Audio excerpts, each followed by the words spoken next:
Welcome to the Alamo Heights broadcast football game brought to you by Alamo Heights Sports Media. Your passion, our coverage of heart-pounding action. This is the pregame show, and we're so glad to be here. Tonight's matchup is between the visiting Boerne Greyhounds going against your Alamo Heights Mules. Tonight is a night of special nights. I'm LARHON Fields, your host, joined by Brian Monette, my co-host. Brian, it's the first district game of the season in the newly formed District 13 5A Division 2.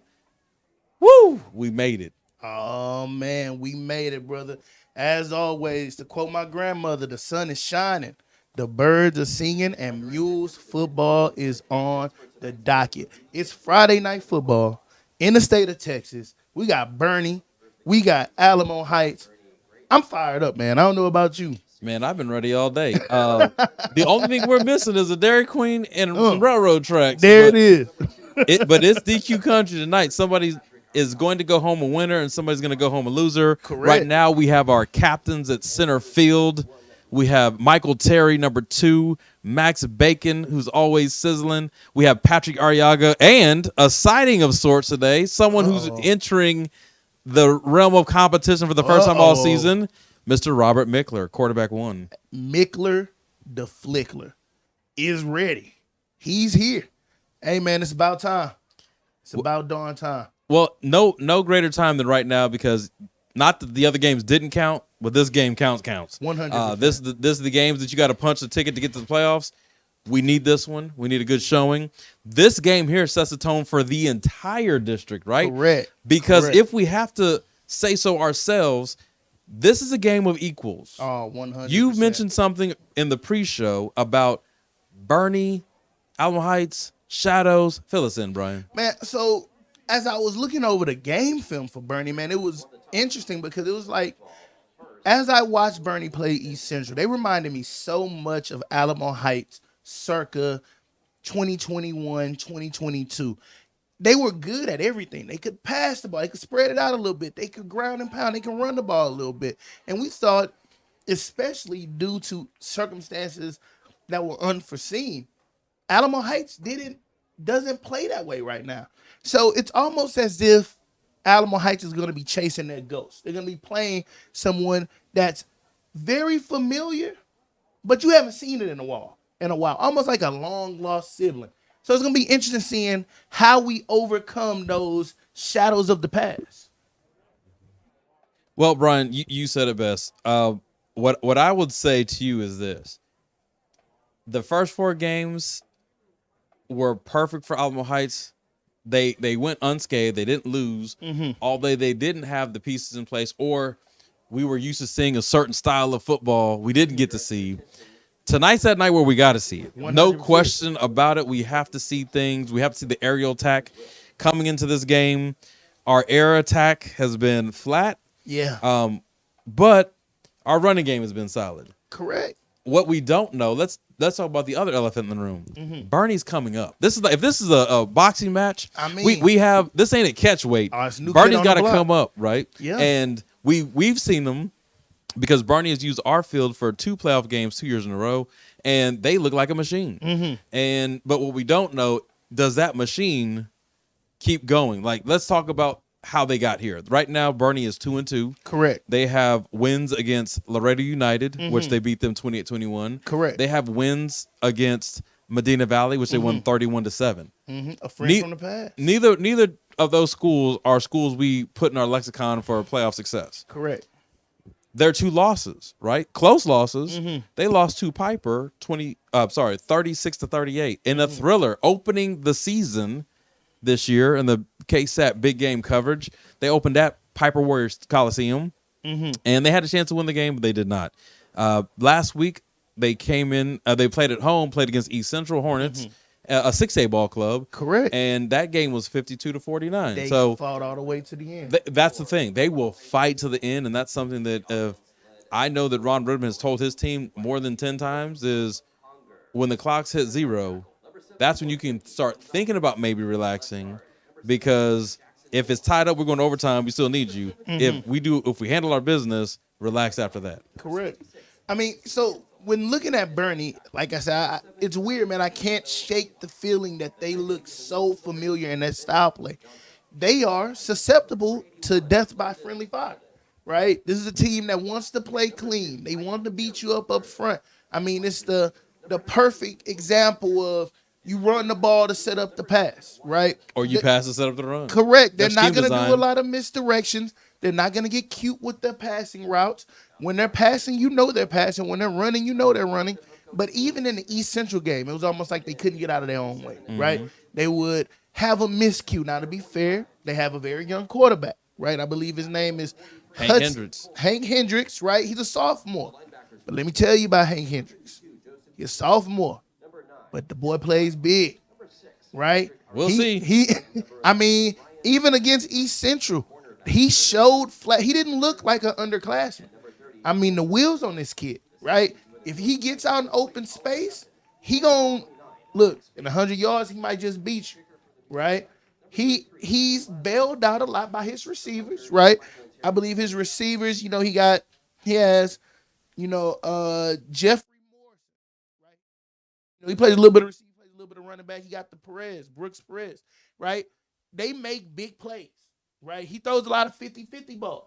But if your secondary doesn't come correct, he'll catch you sleeping. And before long, he just gassed you for 14, 15 yards. Listen, I don't dispute anything you just said. My thing is, and I know this about Hank Hendricks. He's a highly recruited sophomore.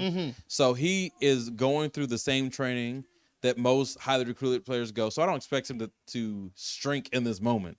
One concern I have, which we'll get to this in the breakdown even more, is because of their style of play, I think where we're most acceptable is on the corners. 100%. And so we need that pressure. I want to see how he does against pressure. And the reason I'm saying that, I know you watched some film with the East Central game. I just don't know that East Central's had success to be that team that is going to make you question whether you should be a quarterback or not. Alamo Heights, we know we've got some defensive players that will get after that ball. But again, that's where they play the game. We're just speculating the subject matter, but at the end of the day, we can't wait till this gets on because it's not even gonna be a player battle. No. What we love about high school football, it becomes a coaching battle. Oh, yeah, 100%. Coach Branco, Coach Ricker, Coach Ritterman, hopefully they put the game plan together and adjust as the game goes on that says, hey, tit for tat, let's get a stop here, let's find a play here and see it goes from there. Coach Hendricks and his staff, they'll be doing the same thing. I'm sure they have had this game circled. This is their coming out party. There right? it is. They're trying to set the tone, make a statement. The person who wins this ball game controls their destiny 100%. Next week, both teams play a Harlandale school. They play Harlandale, we play McCollum, I believe, or vice versa. Something like that. But so you get this heavyweight fight to live another day. Correct. The other opponents in the district, we have, as I mentioned, Harlandale, McCollum, we have Kerrville-Tivy, Correct. Veterans Memorial, Victoria East, and that's it. So it's a 7-team district. There's 6 more games left in the season, and it starts tonight, man. Like the road, we'll learn more about this team.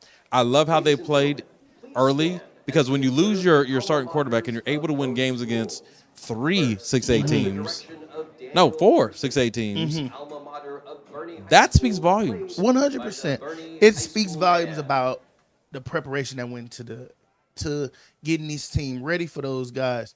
It speaks preparation about their will. I wouldn't be surprised at all if this game gives us shades of what we saw against Churchill, right? Battle up front in the trenches, right? Teams trying to test each other secondary, so it should be interesting. Well, trench work has to come. Hard hats, the O-line, the D-line, this isn't a game where you're trying to figure out who your identity is. This is a game where you're trying to tell people this is who I am and this is who I will be. And if the O-line didn't eat all week, today's the time to eat. This is the buffet of opportunities.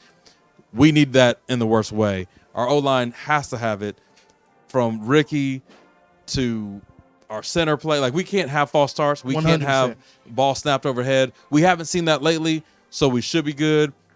What we do need to see is our platoon. Let's switch over to this mode. We talked a little bit about strategy. Correct.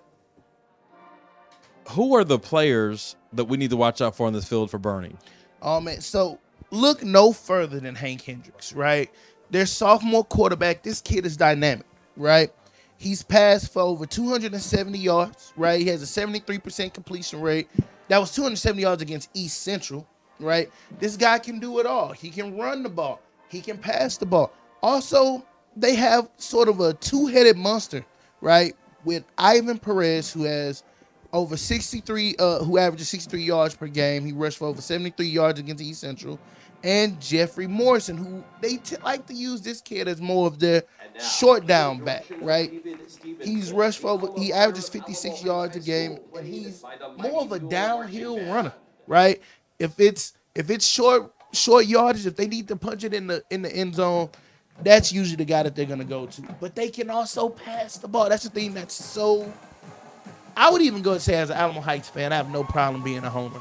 Frustrating about Bernie is because they can run the ball well and they can also pass it well. Well, you mentioned this, right? The passing game. Hank Hendricks has thrown to 7 different receivers. Crazy. That's absolutely crazy.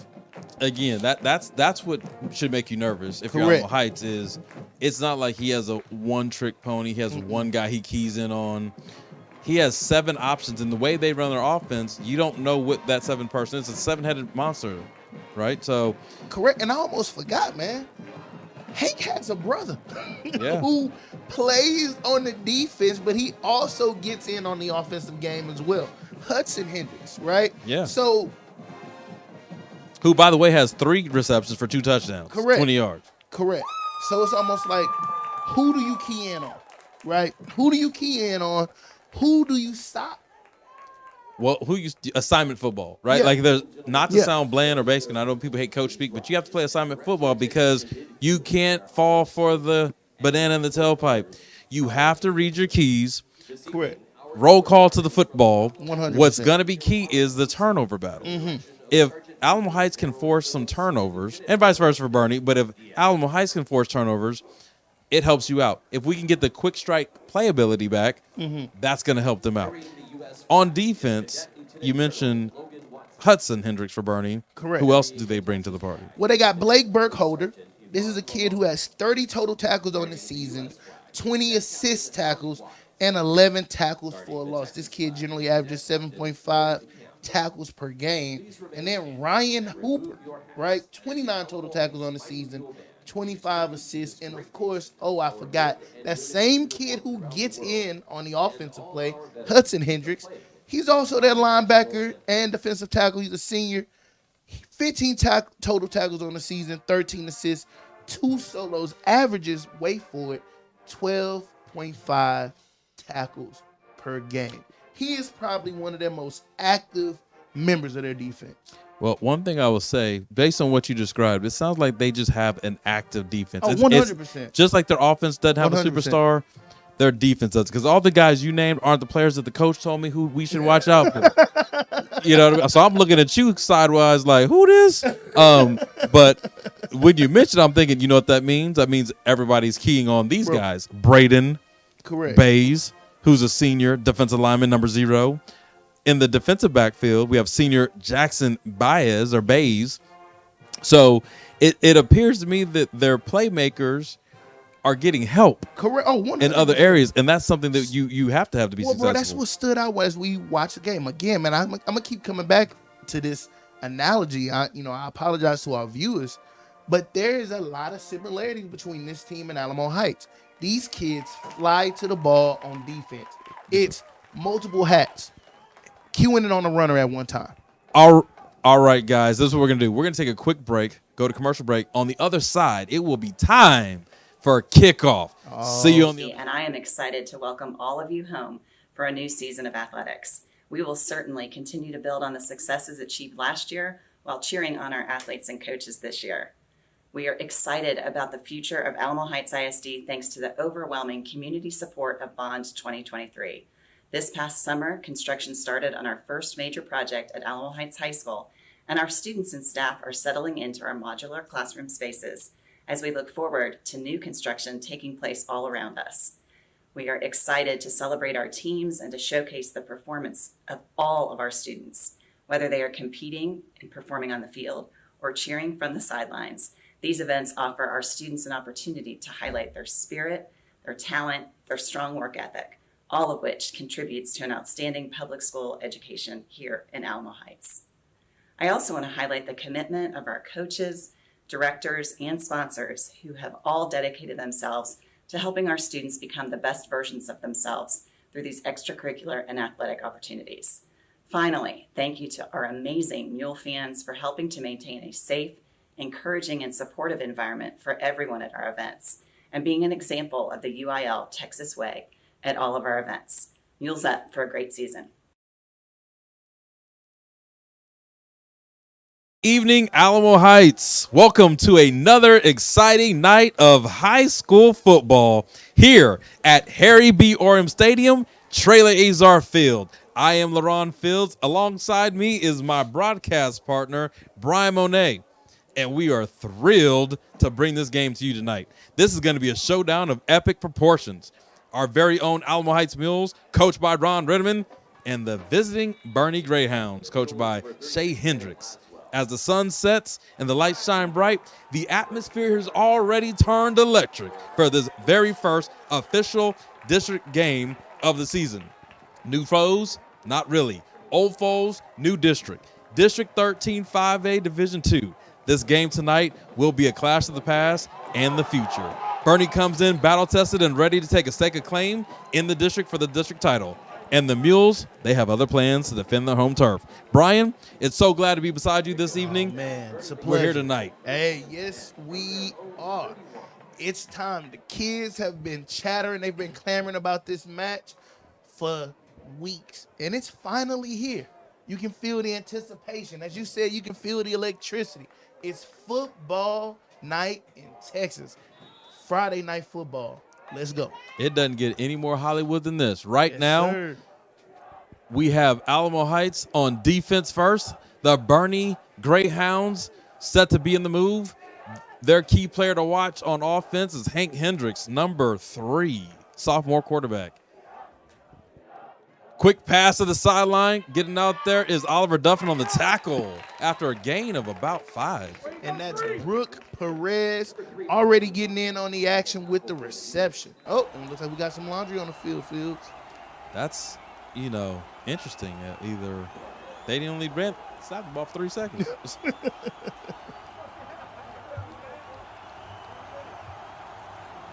They're sorting it out now as the officials conference. So one thing we'll talk about is that first play is exactly what I expected BOERNE to do. They're coming in that machine gun, shotgun kind of formation, but also quick to the perimeter.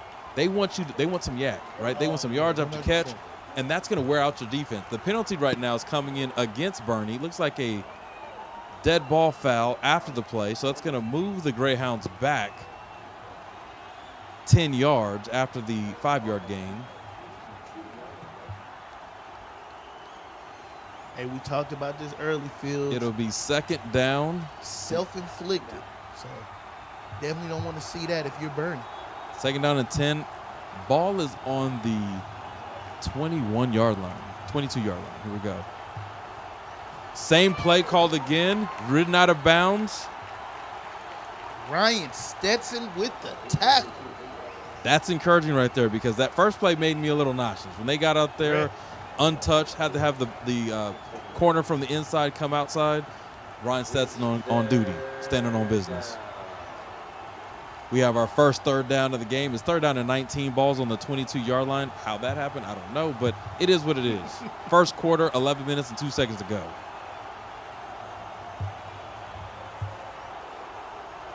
Right now, BOERNE looks disheveled. I don't know if the stage is too big for him, but they don't know what play they're calling. 5 seconds left on the play clock. They're hustling. Ball snapped in time. Pass is thrown deep. Ball is not completed. Looks like that was number 52, Joseph Duperier, or as I like to pronounce it, Duperier. I like Duperier also. It's more fancy. Oh, 100. Look, Duperier sounds like, I own the plumbing company. Hey, Duperier sounds like I'm working in the plumbing company. Hey, I've had plenty of opportunities to talk to Joseph about that last name. He did say one of his parents from Louisiana, so parlez-vous français. We'll Here we go. Duperier. Punt off, returnable. Received, getting upfield. Room to run on the left side, right side, up the field. Out of bounds for Trip Johnson. There it is. Heck of a return. Hey, you know what's Johnson. interesting? Like we said, this is the first real football game we've seen at Alamo Heights in a long time that's not playoffs. So to see a ball get punted and returned is fascinating for us. Hey, we love to see it. We talked in the past about it. Special teams being special. I will definitely accept that very special return by Trip Johnson. Here we go. We have Michael Terry starting out at quarterback with DK Garza to his right side. It is still the first quarter, 10 minutes and 27 seconds left. Ball is in Bernie Greyhound territory on the 34-yard line. Looks like a false start on Bernie. Mike Terry. Oh, they stopped the play. He did encroach. Oh, they're calling a false start on the Mules. Both teams starting off with laundry on the field.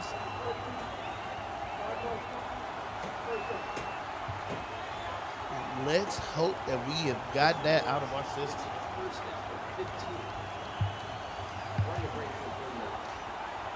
That puts us back on the 39-yard line. First down and 15.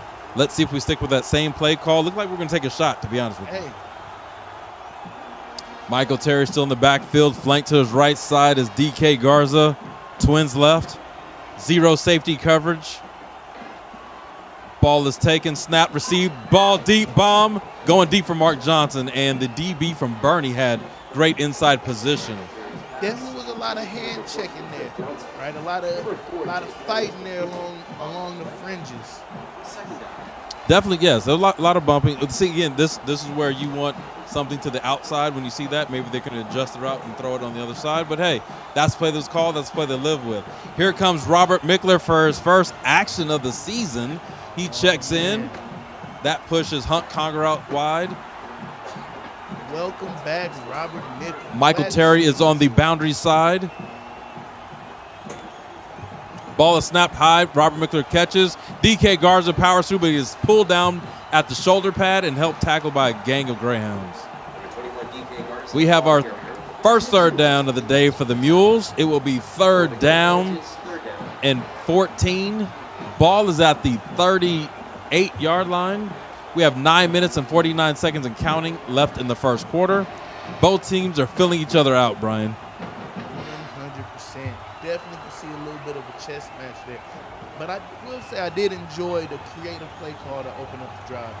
Because usually when you see Michael Terry in the backfield, you can almost expect a run. Mickler gets the ball, looking to run, and he gets outside. Is that Mickler or is that Latson? He looked a little quick for a Mickler. Watson Laswell. What an interesting play call on third down. This is what this game's gonna be like, right? Like, I don't think we can flinch though, and I think we just flinched. You can't start off throwing deep and then go into a quarterback waggle with a guy who's not known to be a runner. At that point, you know what you got to go to. You're 5-star. 100%. And we're not talking about the cleaners. But he can take you there.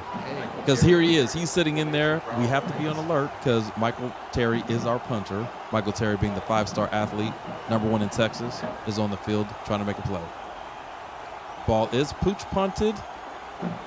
And, ball hits the pylon for a touchback. Waiting on the call. Either it's going to be the half-yard line or a touchback. We're waiting on the officials. They confer. They call it a touchback because it went inside the pylon. Right now, the Mules are mounting back up for defense. 9 minutes and 15 seconds. Ball will be marked at the 20-yard line. 1st and 10 for the Bernie Greyhounds as they get their second drive of the evening.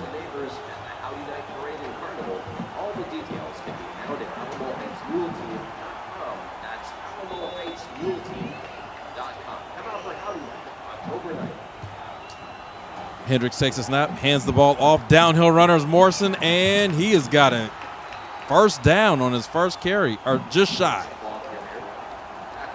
Looks like that was a number 11, Ryan Stetson. Oh, yes, and actually is a first down on the first carry.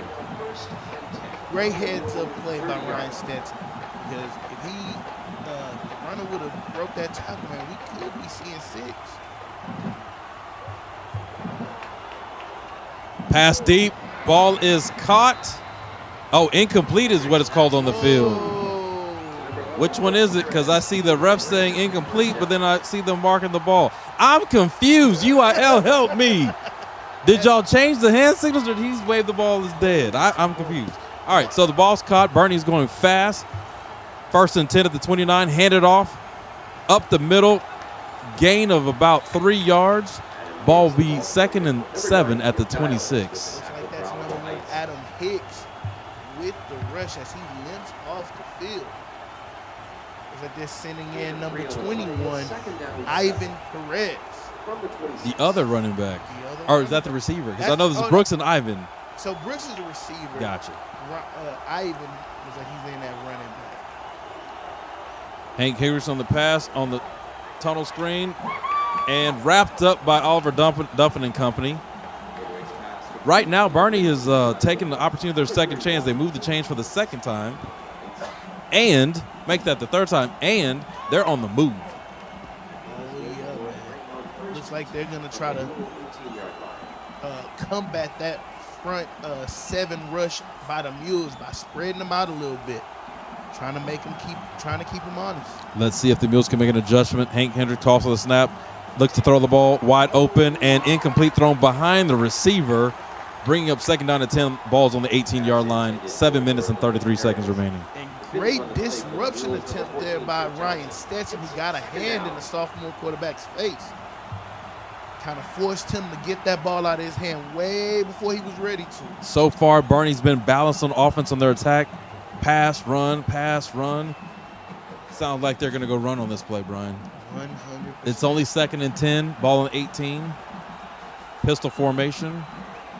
Motion. Oh, rollout pass. Oh. Over the shoulder catch at the 1 yard line, half yard. I can't tell where they're spotting the ball. At the 2 yard line. Another awesome pitch and catch by Bernie. The defender was in position. That was a reception there by number 21. Oh, excuse me. They're calling that a touchdown. Look, I'm going to need, hey, UIL, you can mad at me for all you want to. I know the rules are, but I need some officials that are going to give me some signals. I got to look at the scoreboard. Extra point. Extra point is up for Bernie, and it is good. We're going to go to a quick commercial break, and after these messages, hopefully our Mules get it going. See you around the break.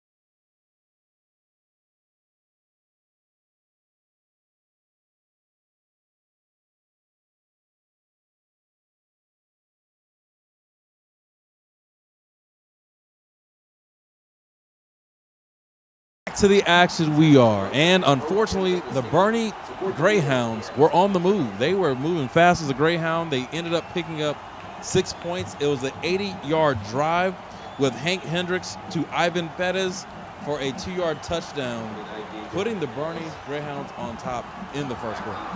Correct. It seemed like they were hell-bent on fixing some of those mistakes that they made early on. They wanted to ensure that that defense had no time to settle. They kept them on their toes. Here we are for the kickoff by the Bernie Greyhounds. Back to receive for the Mules. And the ball is kicked short. And it's getting returned by Trip Johnson with a hole. And he cut back the wrong way. Cut back to the midfield. Ball will be about the 26-yard line. 1st and 10 for the Mule. Let's see what they come out on this drive. We need a statement. You can't get behind too early, so this has to be a drive that comes up with a kick, and I don't mean a punt, and I hope not a field goal. 100%. It's time for the Mules to get out there and answer. And I think when looking to answer, look no further than Michael Terry the third. He is in the backfield flank to the right of Robert Mickler, waiting on the snap. Ball is handed off to Mike Terry, who is grabbed by the face mask, and I do not see Laundry on the field. There it is. Looks like we got some laundry. There it is. Took the whole helmet off my man. Can't stop him. No, you not they ripped the helmet off. You do not have to come out the game. That's the new UIL rule that I'm not aware of. But at least Mike was being thoughtful.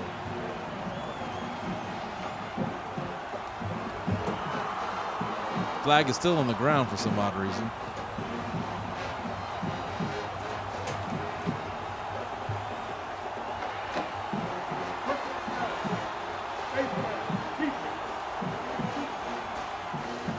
Here we go as they mark off the penalty. I guess everybody's getting their bearings tonight on this Friday Night Live lights.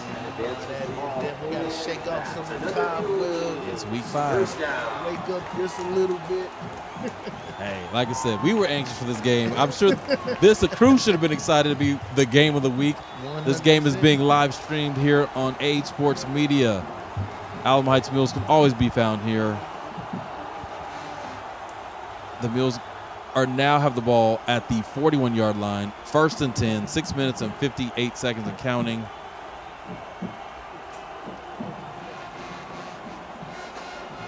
Ball is snapped. Ball is handed off to DK Garza. Stutter steps, runs outside, busts through the hole. He has a big gainer. Mama, there go that man. DK Garza with the nice downhill run. His one cut and a cloud of dust. Yes, that was a 17-yard run for DK Garza. Great vision. Way to cut it back and use his feet. The Mules are trying to make a move here. They've been in this position, field position before, so let's see if they can capitalize.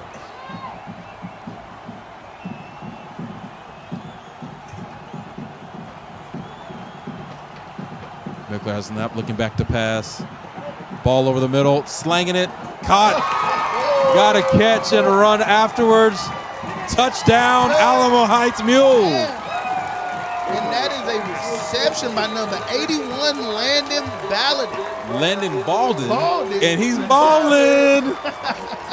Landon, sophomore wide receiver. He is handling his business. You love to see it. Yes, sir, indeed. You love to see it. That young man has a great demeanor about him, and he comes to business class always prepared to handle his. Fields, would you say that he's making great business decisions? He's made several great business decisions this season. Again, sophomore, showing up big time. He's standing on business. He's counting that currency. Gave us 6 points. Let's see if we get this extra point, and it's good. 7-7 ball game. This is the game we expected to see. Fireworks. It is not even the 4th of July, but we'll take it. Ladies and gentlemen, we have a ball game. Dare I say, is the Mules passing attack back? Take a quick commercial break. Right after this action, we'll be here for the Mules kickoff. Let me hear you say, hey, Miss Carter. Say, hey, Miss Carter. Give me some.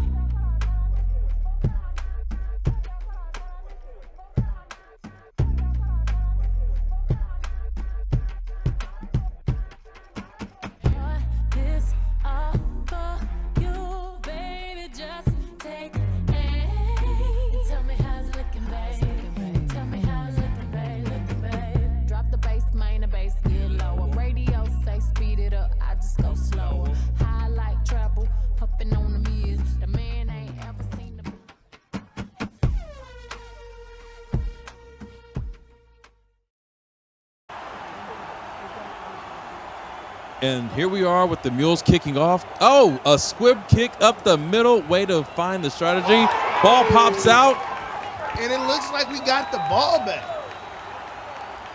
See how the refs waiting to see the call. They're moving slower than molasses. Don't see the energy. Looks like Bernie may keep the ball. I'm not certain. I see our defenders going out on the field. So Bernie's ball. Love the energy of the call. Way to catch them on the sneak. Two things that does, right? if a team can move like Bernie does, you don't want to give them the whole length of the field. They're going to kill the 100%. clock. So we have 6 minutes remaining. First quarter, 7-7 ball game. The Greyhounds start at their 34-yard line. This is their third drive of the game.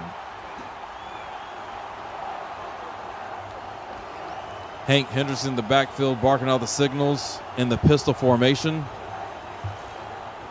Receives the ball, looks to pass. That's been their money right now. No pressure. Rolls to his right. Evades the pocket, slides down.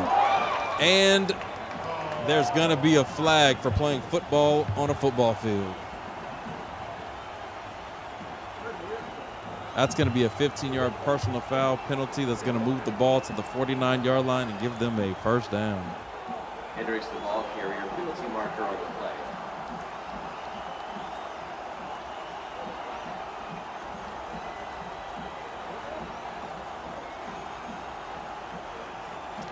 How would you assess that play, Brian? He was running, he slid, and do you think it was a hit or I just didn't pull up enough? I think it was a situation that if you're the tackler, it's impossible to actually do it, right? Because he was the Mules defender was already in the process of tackling the quarterback when he was giving himself up. So it's almost like I'm in the process of tackling, so should I hit him? I'm not a scientist, but that's called velocity and force, right? Like, here we go, handed off by the Greyhounds up the middle, gets a gain of about 6. The O-line for the Bernie Greyhounds came with their lunch pail and hard hat. We always talk about the game within the game, and it's definitely some battling going on in the trenches over there with our front seven and the Bernie going quickly, but it looks like they messed up on the play call. Passes out to the flat, ball's tackled at the sticks. great open field tackle by number 4.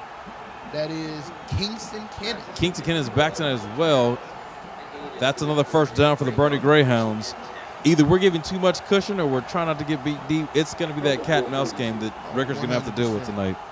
100%. I think you can expect Bernie to continue to mix it up. They're really trying to do a nice balance between their passing attack and ball's over the head but then thrown and incomplete. Bernie's doing. I love it when teams can have a balance of quick tempo, 100%. but yet not too fast, right? And they're mixing it up. Our defense is on their heels. We haven't gotten any pressure on the quarterback. Their O-line's done a great job of creating pockets or sealing off our rush, allowing him to evade on his opposite side. Correct. And you can tell that Bernie definitely game planned for that Mules front 7 rushing attack because they are not allowing Hendricks to have that ball in his hand for longer than 1 or 2 seconds. Yes, we got ace formation on the left side for Bernie. The Mules are figuring out what they want to do. Ball snap. Bernie's going to pass. Evades the rush. Another rush is coming. 2 rushers are coming. Sacked and tackled behind the line of scrimmage. Number 6, Patrick Arriaga with the tackle for a loss. Yes, sir. And that's a huge loss and a great play, timely play. Patrick Arriaga standing tall. Another former business student, handling business. He brought his briefcase today. Handling business is correct. That's a 9-yard loss. Ball's been snapped, another pass. It looks like, he's getting swallowed up again. That O-line starting to cave. That's back-to-back sacks. They're going in the wrong direction. I know Coach Hendricks cannot be happy about that. Correct. Number 43, Albert Cole with the sack. We've said his name more times than I've said it ever, and I'm so glad about it. He's another mule that's in business with a briefcase. He showed up to work today, and we will definitely accept. Looks like that's holding. I'm going to let him know, on the offense. Our incubator kids have to dress up when we have a coach or a mentor, and they've been looking sharp and fly, and he's been coming in with his blazer and his dress pants, looking like he's the CEO. He was the CEO on that play. Hey, look, they say dress for the job you want, not the job you have. Exactly. Dress for success, and success is looking like it's nice tonight. The ball went from the 36 to the 50. Bernie's in a 4th and 19 situation with 4 minutes and 15 seconds left. Trip Johnson is back to receive the punt. Let's make sure it's not a fake, and it's not. Ball's been punted. He's saying get away, get away, get away. Ball lands, bounces once, twice, and in the end zone. Not a good play by Bernie as they allow it to touch back instead of stopping the ball. His momentum carried in. The Mules will have the ball at the 25-yard line, or the 20-yard line, starting their third drive of the season. And way to go with that Mules defense standing tall, right? Way to answer. I love to see that the fact that they took that adversity, right? Bernie's offense had them on the heels early on. That Mules eventually responded. So definitely nice to see. Let's see how this offense responds as well. Yes, let's see if Mickler goes to the passing game or we go to the running game first. And we go to the running game, which is our bread and butter. Here's DK Metcalf saying, One cut. One and cut, 2 fingers, man. Please, I don't see laundry. Hey, you know, Brian, y'all may get tired of me saying this, but audience, let me tell you, I feel like a proud papa, and I don't even know. But that's another business incubator suited who is standing on business and brought his briefcase to the big game on Friday night. DK Garza said he would not be ignored. He will not be ignored. Right? 80 yards going hard, no. And let's take a moment to appreciate the magnitude, right? That spin move on him had me different, right? I thought I was in the laundromat. I was ready to wash my clothes. Yeah, hey, he spin cycle, right? Delicate, extra point up, extra point is good. Bueno. Your Mules are up 14-7 with an exciting, exhilarating run by DK Garza. 3 minutes and 43 seconds left. We're going to take another quick break. Meet us after the break for the Mules kickoff.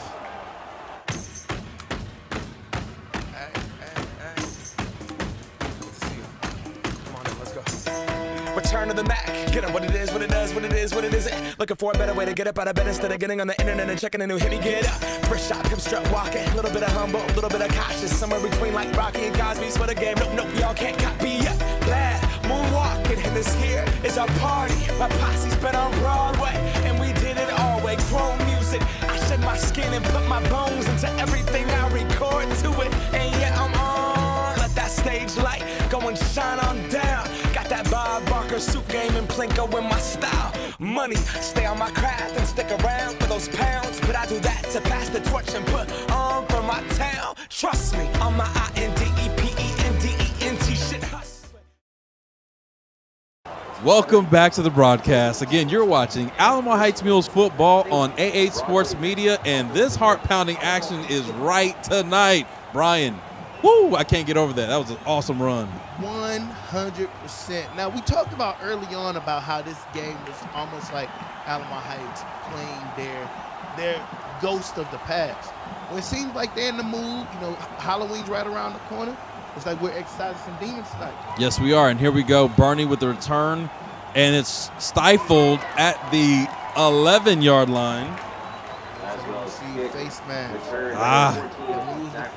Special team. We got a little bit too handsy on that one. It wasn't the hands team either. It was just handsy at the wrong time. So the ball will look like it will move out to the 20-yard line. 1st and 10 for the Bernie Greyhounds. You know, again, Brian, we keep alluding to this. This first quarter felt like a whole game in of itself. Oh, 100%. 100%. I mean, we can say this and be quite frank. Bernie kind of jumped on us early on. They did. Right? Had our defense looking a little disheveled, right? Couldn't get settled. Was kind of all over the place. We were kind of jumping from engagement to engagement, but it seems like that defense made some amazing adjustments. Kudos to Coach Ricker, right?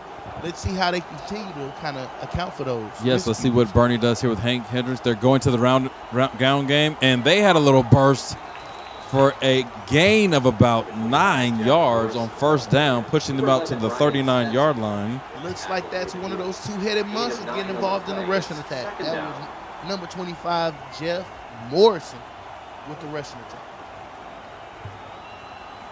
They're going back to what got them here, and that's running the ball. And they have had success running the ball. They haven't had much trouble there. It's been in the passing game where they allowed 2 sacks. So here's to see what they stick to the run. Nope, quick pass, sideline. 1 cut move, big gainer. That's a gain of about 30 yards. The ball moved from the 39 to the other 39. We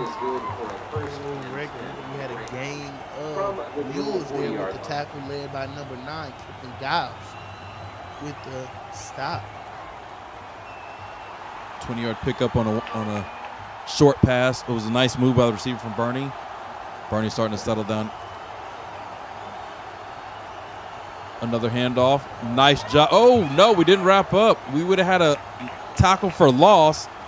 Turns into a gain of 7. And that's Jeff Morse again with the rushing attempt. And we see number 21, Ivan Perez, checks in. So there we go. We see Bernie again switching between their two main workbacks. Again, they have a system. They're running their system. They trust their system. We have to find a way to disrupt their system, and this is where we got to get them right here. Second down and 3 on the 33, 2 minutes and 4 seconds of counting. Another handoff, another sidestep, and another tough run. This time, picking up the first down for Bernie. Ryan Stetson, I was just about to say it, with the shoestring tackle, with the stop.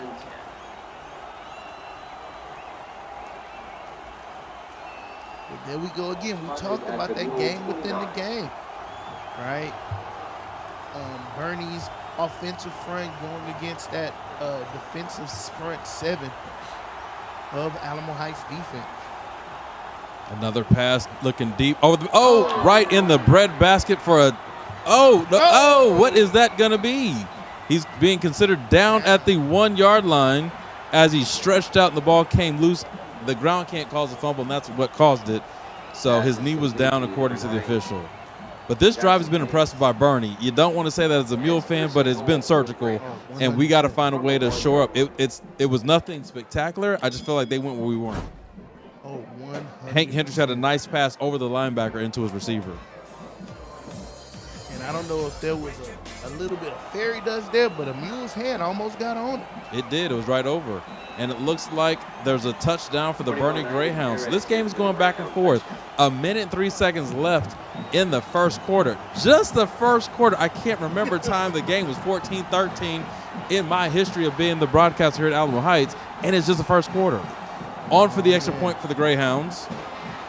Looks like this game is going to set up to be a nice old-fashioned Texas high school football shootout. Yeah, this one's going to have me worn out because, I didn't expect to work this hard today. The kick is up, and it's good. We have a tie ball game, and that's going to lead us to another commercial break. Hopefully the Mules take a quick break, get a quick swig of water, join us on the other side so you can catch this heart-pounding action here on Alamo Heights Sports Media. Stay tuned.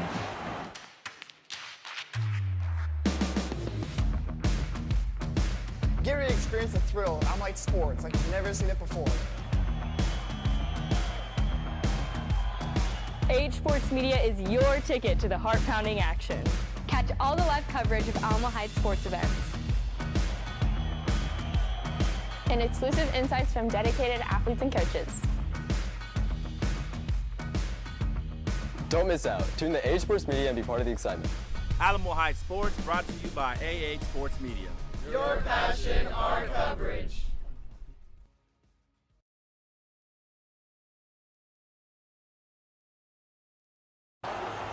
And welcome back.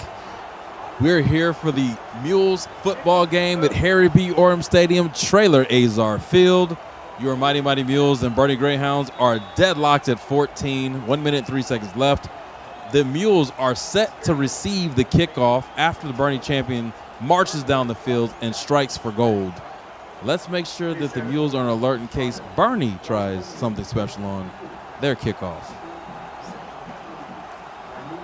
Ball is kicked, ball is received. Ball is coming to the right side of the field. Bernie has decent coverage. Tripped up, no pun intended. Tripp was tripped up at the 18-yard line. Tripp Johnson with the return penalty marker on the play. He's going to be holding. Unfortunate and bad timing on that part. Not that you ever want holding. There's never a good time for holding. Half the distance to goal is going to put the ball for the Mules at the 9-yard line. This is the Mules' 4th drive of the game. Bernie's had 4 drives, 2 touchdowns, 1 punt, or 2 punts and 2 touchdowns. The Mules have had 3 drives prior to this, and they've had 2 touchdowns and 1 punt. So if this trend holds, we may see a punt go into the second quarter, pick up the drive. We'll see. Let's see what Coach Mike Baranko and company have planned for the remainder of the first quarter. Mickler back for the snap. High snap, controls it, hands it off to DK, stutter steps. Is pulled down behind the line of scrimmage. Garrison, the ball carrier. Tackle on the play by 32. Hooper. Looks like that was number 5, Ty Bush. On the play, second and 12. The Greyhounds with a tackle for a loss. We've gone backwards twice. The penalty, now the loss of 2 yards on that run by DK. This is one of those downs where you try to get as much as you can back on it so you can have a manageable third down, but it's second down at 12. I don't know, Brian. If I were you, I'm letting you can't let the play clock go because you only have 7 seconds to 15, so you got to run the play here. Snaps a little high, controlled. Another handoff. It seems like the defensive line of Boerne is jumping the running lanes hard. Garrison, the ball carrier. 100%. And that is the end of the first quarter. That ends the first quarter, a long and fiery first quarter. Tons of yards, tons of points. We're going to take a quick break. We'll see you on the other side.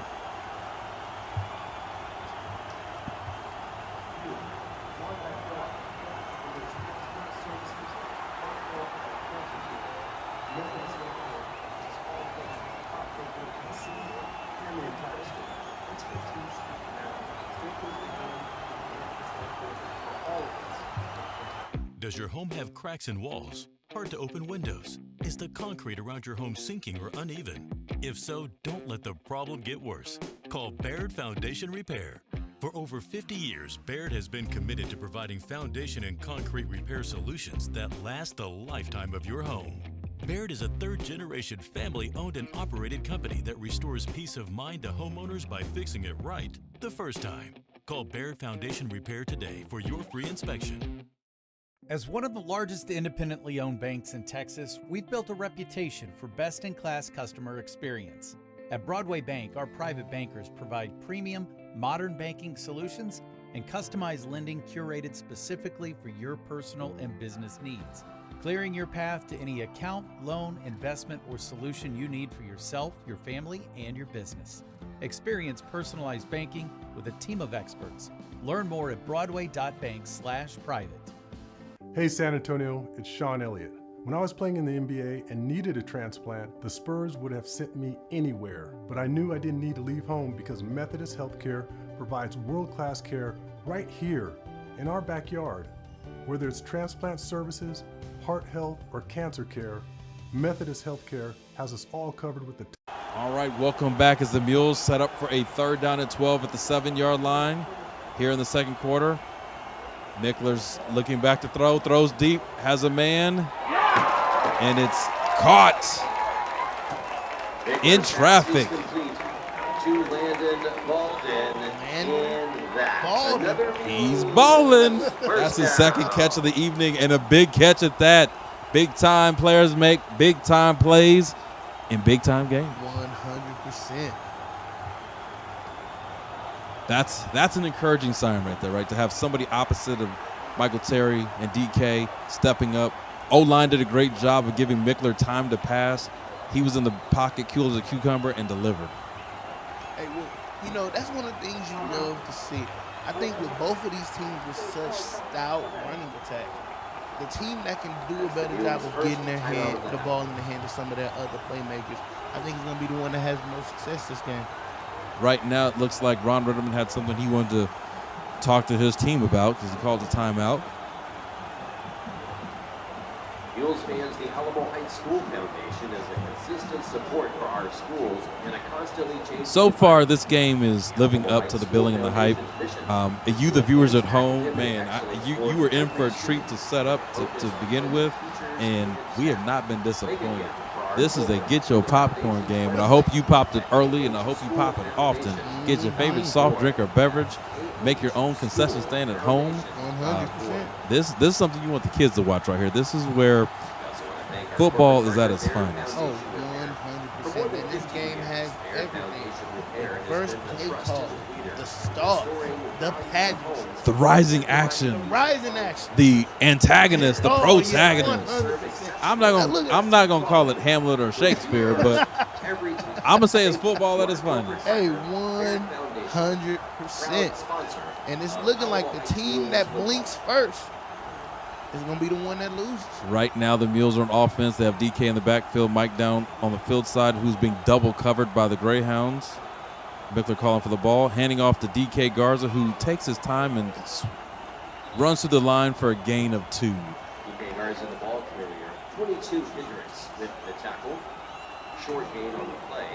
Looks like that was a tackle by Cole Durham of the Boerne Greyhounds. Right now, the Mules don't seem to be in too much of a hurry. It's kind of opposite to what the Greyhounds are running. I don't know. Are Mules fast or Mules slow? Because it seems like we're placating to the mascots tonight. Theoretically, they should be somewhat fast. Well, that means they slow. You saying somewhat fast. I'm somewhat hungry means you getting a Tic Tac. I'm really hungry means we're going to the buffet. Look at this counter tray move by Coach Branco. Ball was handed off to DK Garza, and we gained about a yard. Give this to Garza. We got a flag on the play. Penalty marker down. I'm hoping it's not on the Mules to go backwards. It looks like it is because the ref is in our huddle, unless he's asking how lunch was. He's talking to the white hat's talking to the black hat.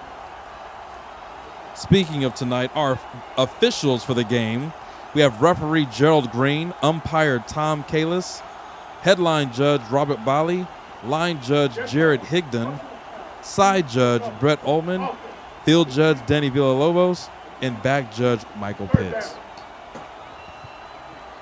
Looks like they called unnecessary roughness on the Mule. Which is intriguing, not to analyze the officials' ability to make calls on the field, but the ability to call unnecessary roughness on a running back who was wrapped up by a bunch of mules and thrown to the ground. But I digress. And I'm not even a chess player, but I just want to say I digress. I'm assuming the ref must have saw some extracurriculars going on inside the scrum there. Yes. To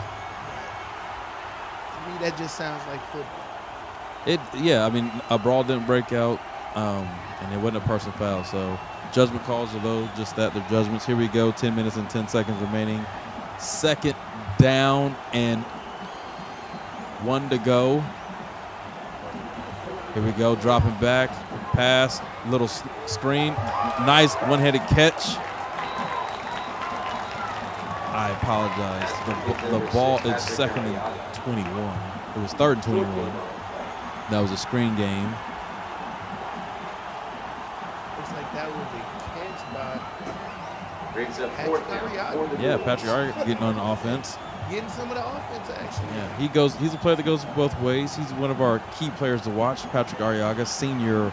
I'm gonna call him an athlete as well because he goes both ways. He plays linebacker.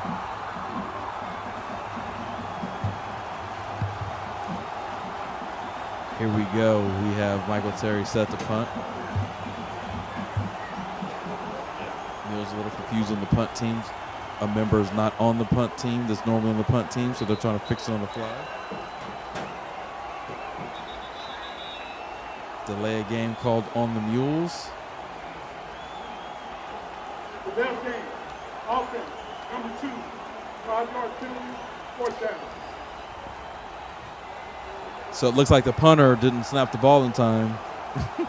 It always cracks me up. They always call delay game on the punter. Like, okay. But here we are. It is 4th down and 20. Ball's on the 27. Ball snapped. Rolling punt, Australian style. Nice boomer. Ball is rolling. We flip the field. The ball will land at the 20-yard line, just inside. They're going to mark it at 21. I didn't know we rounded up in football, but the ball was literally on the 20-inch line, and now it's at the 21. So first and 10 you learn something new every game that there's a football game in Texas. 8 minutes and 46 seconds left. Brian, what are we going to say? We also want to thank tonight corporate partner Methodist Healthcare. Methodist Healthcare has you covered at every age and stage of life. play big in these type of moments, right? You know what they say about momentum, man? It can be a little fickle, right?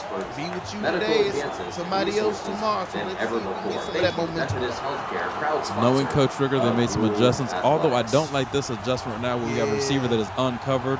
And we just now, here we go. Pass. Oh, nice brush. Hendricks evades, throws, ball's caught. Looks like a 9-yard gain by the Greyhounds. Looks like that's a reception by Brooks. Second down and 1 to go. Ball is now on the 29-yard line. Or are they calling it the 30? On the play. Second and 1. Ball to the 30.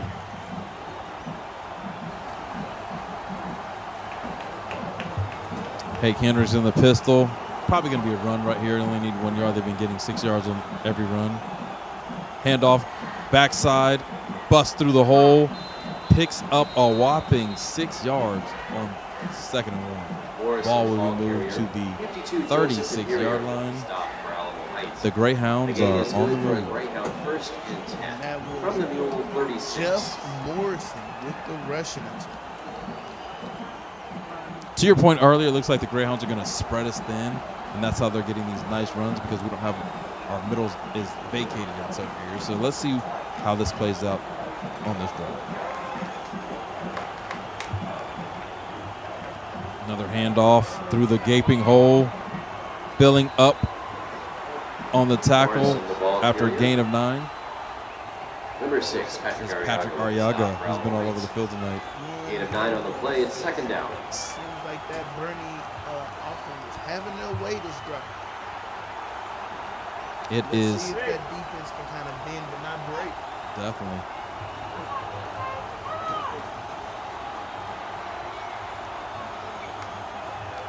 Looking back to pass, pressure coming, ball released, nicely thrown and caught across to the 44-yard line.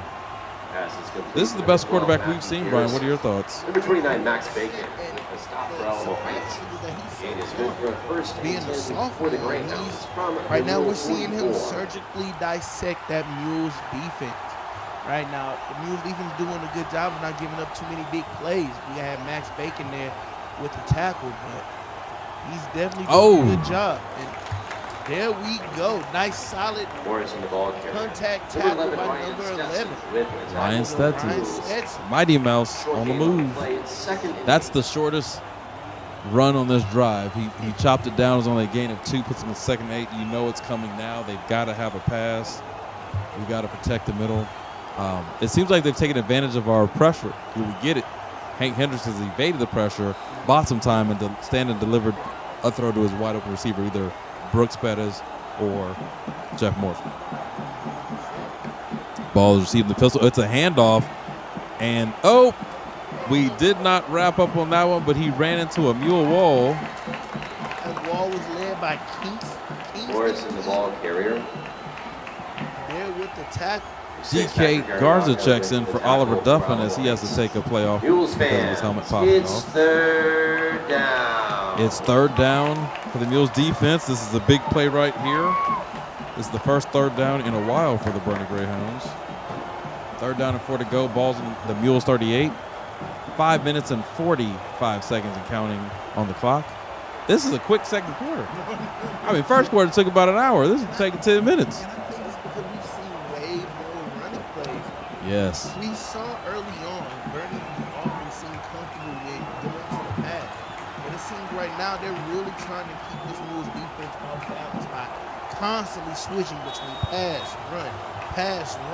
They've even thrown out different formations that we hadn't seen this game. Yes. Got motion to the left, roll out for Hendricks. Oh, almost. Ball completed for first down. Man, that again, ball just whizzes past the Mule defender who was in position but not in the right position. It is good for a Greyhound first and 10. Converting that third down play was crucial. Now it's first down and 10 on the 28-yard line.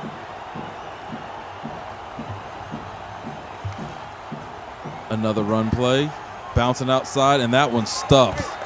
That was a meeting of the Mules. by number 29, who is Max Bacon. Tackle on the play by 43. Playing with his heart and soul like he always expects. And number 29, Max Bacon for the Mules. It's second down and 8 ball in the 26 after that pickup of 2 yards. I don't expect Bernie to throw it here. I expect him to run it again. If you notice, they've taken a playbook out of Piper High School from last year. They're rolling their pockets so our pressure can't get to the young quarterback. Ball handed off again, bounced outside, and met again. Our run defense is standing tall. And that was a tackle by number 9, Kipling Guy. That's his first time we call his name tonight, and that's glad to hear. It's third down.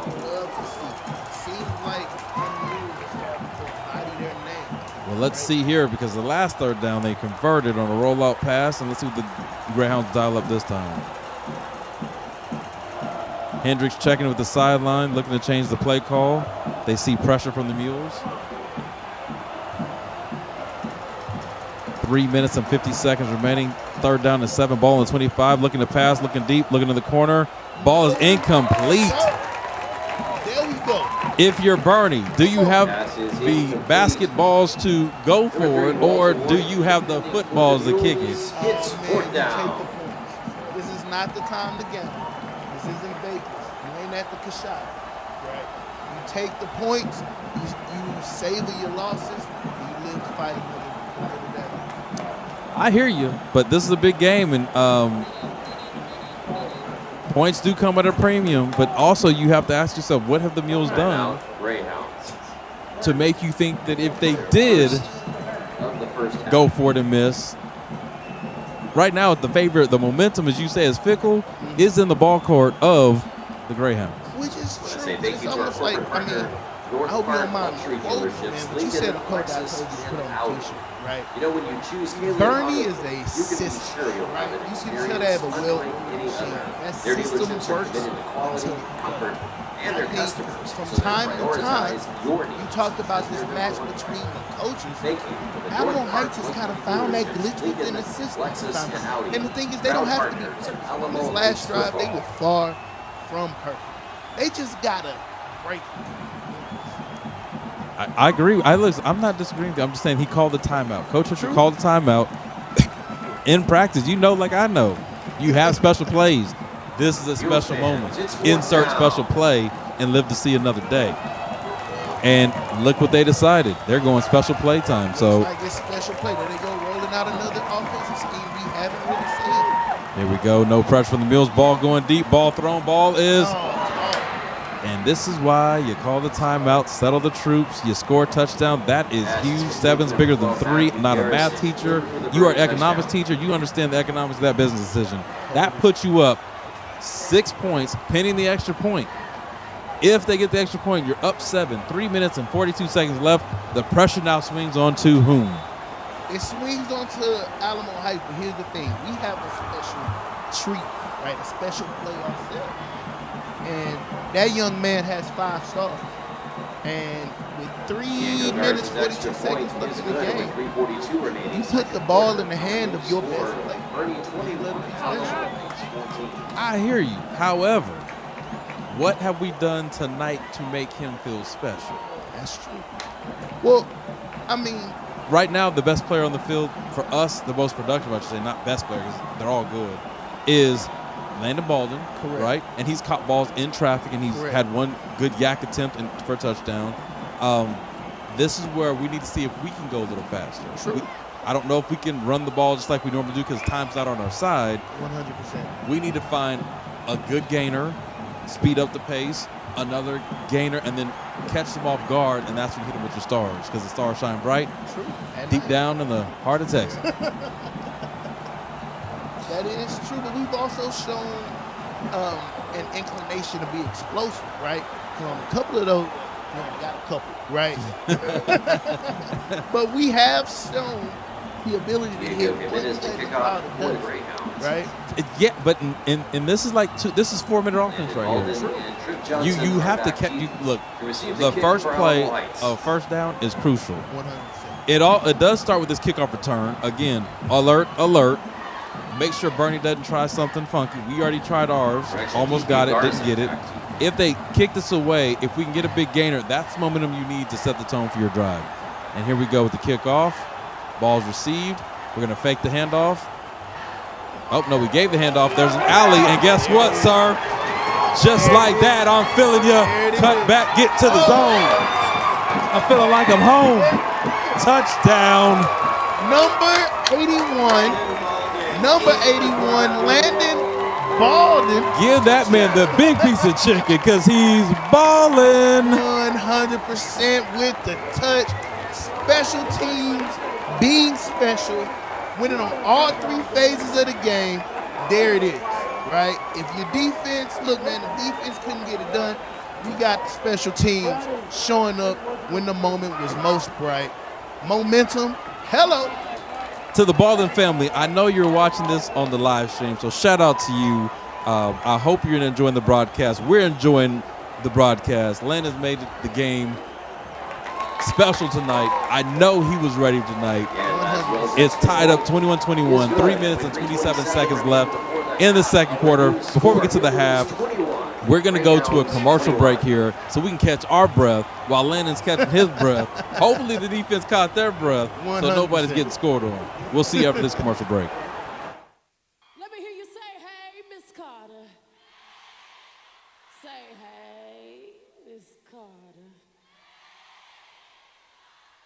Give me some.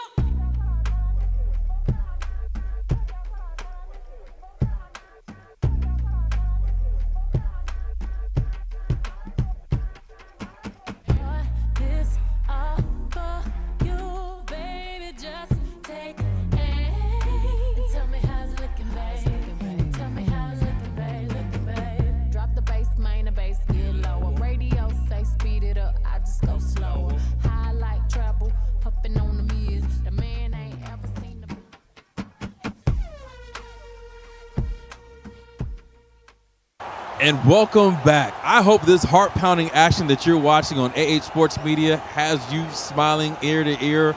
Brian, I know we're in the booth just feeling it. This is a heavyweight boxing match. Whatever you call it in UFC, don't really watch. Or whatever that is, it is. This is a PGA Tour Championship. This is Olympic-sized epic battles. It is what it is, and I'm so excited to be here this Friday night with you watching this game. Thank you for tuning in to AH Sports Media. Shout out to the director of the production, John Munoz. Got it sounding like we're professionals. Look at Alamo Heights with the kickoff, corner kick. He fair caught the ball at the 24-yard line. Hey, looks like we got it's like they're feeling it even out there on the field, man. We're seeing some words being exchanged, man. I think you hit the nail right on the head when you said a heavyweight fight. Look, man, we got Joe Frazier. We got Mike Tyson. I'm going to take Tyson. Come on. Hey, look, I'm taking Tyson, too. Sound like he was taking Foreman for a second. Heavyweight fight, rope-a-dope. Look, shout out to Fifth Ward, Texas, right? George Foreman, Houston kid. You know, I might be a little biased. Look, and rightfully so, as you should. Like, if you have somebody coming from your town that's doing those things, not only knocking folks out, but knocking out grills. Look, hey, and he wasn't Paul Wall. He was knocking out the original grill. Look, man, I'm a big boy. I might have a couple of them in my cabinet. Here we go. Hank Hendricks with the rollout to the left, looking to pass, looking to run, sliding tackle. Don't understand what's happening with that one. Looks like that was number 52 in there with the disruption. Mr. Joseph Duperior. It's a second down. In there. You know, if you have Duperior, you could charge more with Duperior, right? Like the Perrier water. Look. Just selling. Here we go. It's second down and 5 after 5-yard gain. Hank Hendricks looking to pass, looking, surveying, trying to find, getting tackled after a gain of 2. He fell forward and got a gain of 2, bringing up third down with 2 minutes and 40 seconds and counting. And that was a big-time tackle by Patrick Ariagi. Yes, sir. But you know what that says? Our back end was working with the front end because that's almost like a coverage tackle, not sack because he got 2 yards. 100%. Into the game comes Sebastian Waddell Gutierrez. Let's see if the big body can get through that hole and make a great play. Here we go. Duperior from the hard side pass. Oh, caught, but they're going to mark forward progress for a 2-yard gain. And Looks like we got a gang of mules led by Patrick Arriaga again with the tackle. From the Mule 37. So it looks like we have momentum starting to swing as the clock is starting to work against Boerne. So it looks like they're going to have to increase the pace. Boerne likes this tempo, though. They're just fine. They're not panicking. They're calling for the ball. They're handing it off, getting a big gainer here, busting through the front line, picking up 7 yards on the first down carry. And that's number 25, Jeff Morris, 52, Joseph with the patient downhill run. It's second down. Boerne's picking up the pace, still staying in the pistol formation, doubles formation. And we have some, Yes, we have marker on the play. we do, and it looks like it's going against the Boerne Greyhounds as they're getting pushed back 5 yards for a false start. Repeat second down. That'll be second down and 8. That helps the Mules out in many ways. Clock. And with a minute 30 seconds in the game, that's one of those things you can't have happen. Can't have the miscues. Second and 9. It's been a back and forth of miscues. That's true. Not at the right times, but here we go. Boerne's on the go. We're on the pressure. Ball's coming out of Hendricks' hand. Thrown. No, ball is out of bounds. That was number 12, Matthew Garrison with the attempted reception, but definitely couldn't get, I don't believe it's, what is it, in high school it's 1 feet or 2 feet? 1 foot. Couldn't get the foot in. Here we go. Third down and 8 for the Mules defense. 1 minute and 15 seconds ago in the first half. Boerne looking at the sideline, getting the play. Mules fans, it's third down.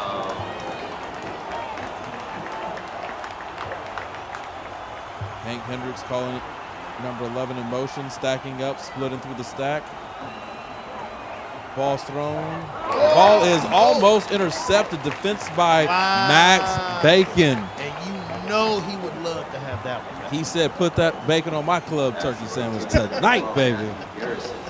Number 29, Max Bacon. Look, what I love about this game, again, so many times we don't get to see the players of Alamo Heights all shine at the same time. It's okay, it's this game that this person shows up, it's this game they show up. To have a game tied 21-21 in the first half, Michael Terry hasn't put his imprint yet. Correct. Got to give you some hope. Ball was punted, Michael Terry was back to receive. He picks it up and he's trying to run. He's trying to make something happen. It's fielded by Michael Terry the third. Yes, they will start the 30-yard line. From their own 30. This is the 5th offensive possession for the Mules, 58.1 seconds left. The Mules get the ball in the second half. So if you're Ritterman, do you just say, you know what? Let's take a knee. Let's take this into the locker room. Let's recharge, regroup, and come out for a second half. And I want the momentum. It's funny how a minute ago you wanted a field goal. I said go for the touchdown. Now you like, hey, bombs over Baghdad. Let's go strike. I mean, if it's there, I wouldn't try to force anything. I would see what the defense gives. Well, I'm looking at the defense. They're backing up 25 yards, not trying to get beat deep. Oh. And that's why you say, let's take a knee. That's fair. Now it looks like that was Xander Collier. For number 84, Xander Collier. Incomplete. It's second down. And you know what? I would try. At this point, it's second down and 10 on the 30. I'm going to the halftime content 21-21. Yeah. Nothing lost, nothing gained. Yeah. I'm getting the ball back second half. But right now, the play clock's not our friend. It's under 10 seconds. Game clock's at 53. Stopped 5 seconds. We're going to have to burn a timeout. And I just saw Big Bennett, number 88, Bennett Johnson checked in. You know, I am team. That's the Mules' second timeout. Make the fullback great again. And I'm chairman of the tight end committee. And I wouldn't mind seeing Big Bennett get a couple targets. This is the zone.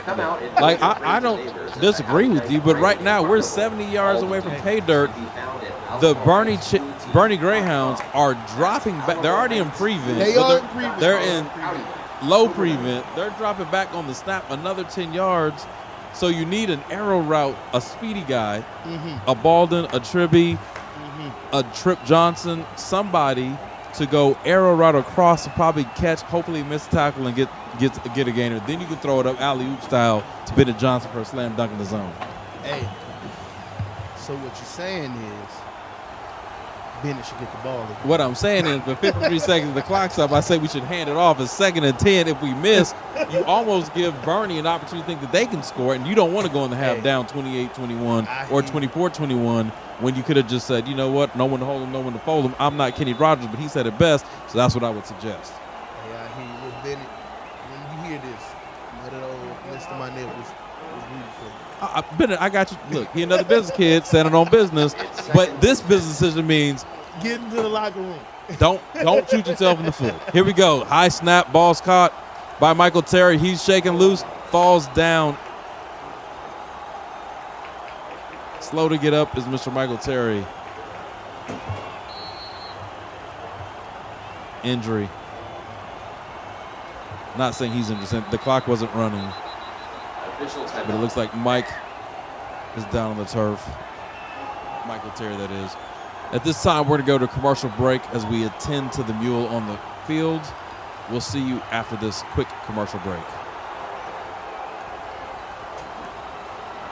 I'm living in that 21st century, doing something mean to it. Do it better than anybody you ever seen. Do it. Screams from the haters, got a nice ring to it. I guess every superhero need his theme music. No one man should have all that power. The clock's ticking, I just count the hours. Stop tripping, I'm tripping off the power. The system broken, the school's closed, the prison's open. We ain't got nothing to lose, everybody we rollin'. Everybody we rollin'. With some light-skinned girls and some Kelly Rollins. In this white man world, we the ones chosen. So good night, cool world, I see you in the morning. I see you in the morning. This is way too much, I need a moment. Welcome back for the commercial break. If you did not get a chance to see what you didn't because we were at commercial, Michael Terry did run off the field on his own power. So if you've seen the movie or heard the soundtrack by Whitney Houston, Waiting to Exhale, that is exactly what the crowd in the stadium just did with the loud cheers they saw. That he was all right. So we always want our meals safe. Right now it is 3rd down and 8. Ball's on the 32-yard line.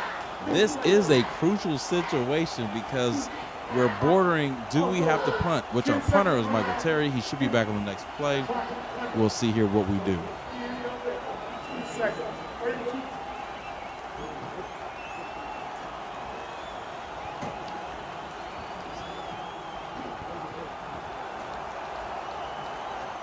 Right now, the Mules are trying to figure out their personnel groupings, which is interesting, right?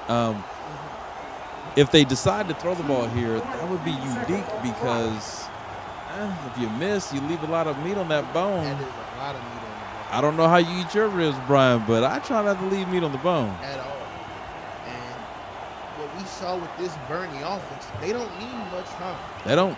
They can move really, really quick when it suits them. So definitely want to shave some time off. Looks like we got 42 seconds left on the clock. They did change it, so they ran 10 seconds off the clock. Ball still on the 32-yard line. 3rd down and 8 for your Mules. The Greyhounds have 2 timeouts, by the way. So if we don't get this clock running, they move to the 32 seconds, and it's running. So this actually could be the last play of the half. Ball's kept, and by golly, Watson Laswell has a nice run. That's the best run I've seen of the season. Did we call a timeout? Oh, no. Spike, what are we doing? We don't know what we're doing. The clock is running. 12, 11, 10, 9, 8, 7. Deep throw. Nope. That was a 1-yard pass. I've never seen it in my life, and it wasn't that. That is the end of the first half here at Harry B. Orem Stadium, Traylor Azar Field. The fireworks show was fire! But at this time, we're going to take a break, and you'll have the opportunity to watch the Alamo Heights Band perform live here at halftime. And then we'll come back and give you our breakdown of the first half and interest into the second. We'll see you on the other side of this heart-pounding action. You're watching AH Sports Media, Alamo Heights Mills football. See you when we see you.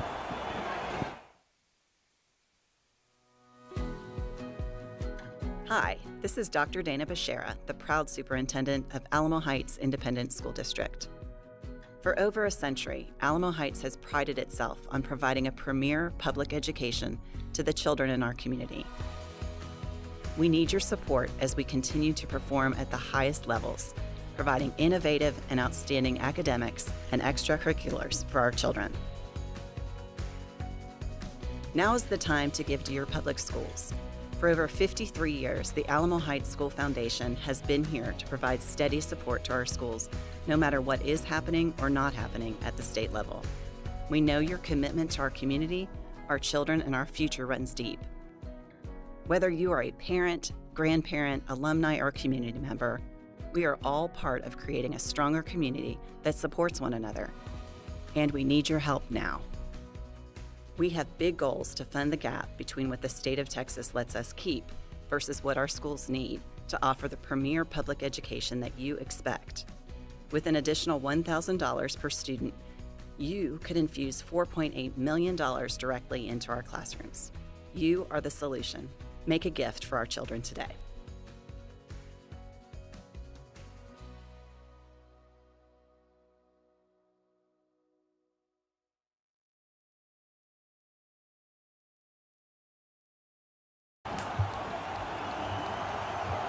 Welcome back to the live broadcast of the Alamo Heights Mills football here on A8 Sports Media. We're coming back live just to let you know, as the opposing band, the Greyhounds, perform, we will have a slew of advertisements for you to take a look at, peek out, and keep up to date what's happening in the Alamo Heights community. And now we would After like to that, welcome you'll be able to to the watch field a live the performance of sweethearts Alamo Heights Bergen High band, School, and then we'll be the back award-winning to give you the 2024 breakdown of the first Bergen half and and tell Superstar you what to look forward to in the second. of Mrs. Rachel Hyman. The We'll Starlets see you after this are led commercial onto the field by Lieutenant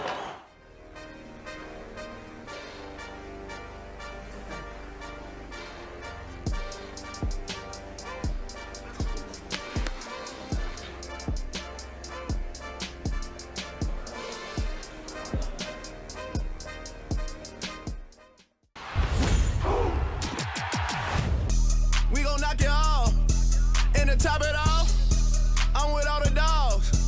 It's a new season, and we still breathing.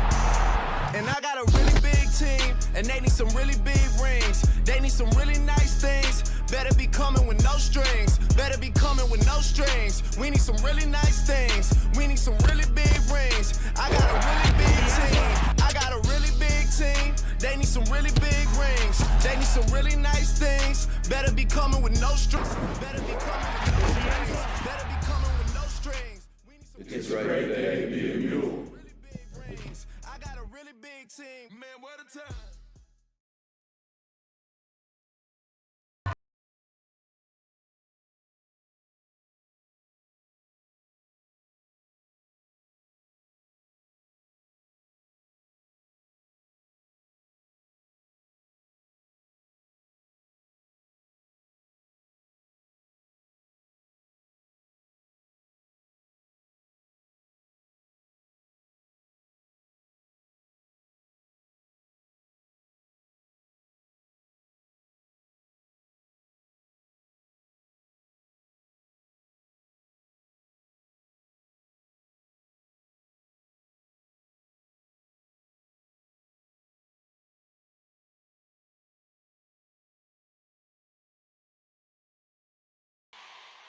Say hey, Miss Carter. Give me some.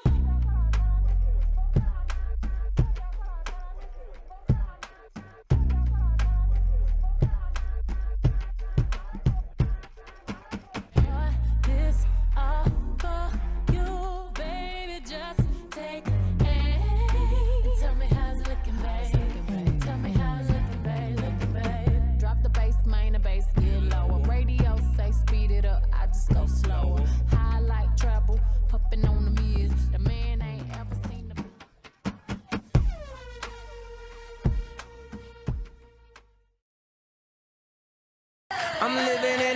21st century, doing something mean to it. Do it better than anybody you ever seen do it. Screams from the haters, got a nice ring to it. I guess every superhero need his theme music. No one man should have all that power. The clock's ticking, I just count the hours. Stop tripping, I'm tripping off the power. The system broken, the school's closed, the prison's open. We ain't got nothing to lose, everybody we rollin'. Everybody we rollin'. With some light-skinned girls and some Kelly Rollins. In this white man world, we the ones chosen. So good night, cool world, I see you in the morning. I see you in the morning. This is way too much, I need a moment.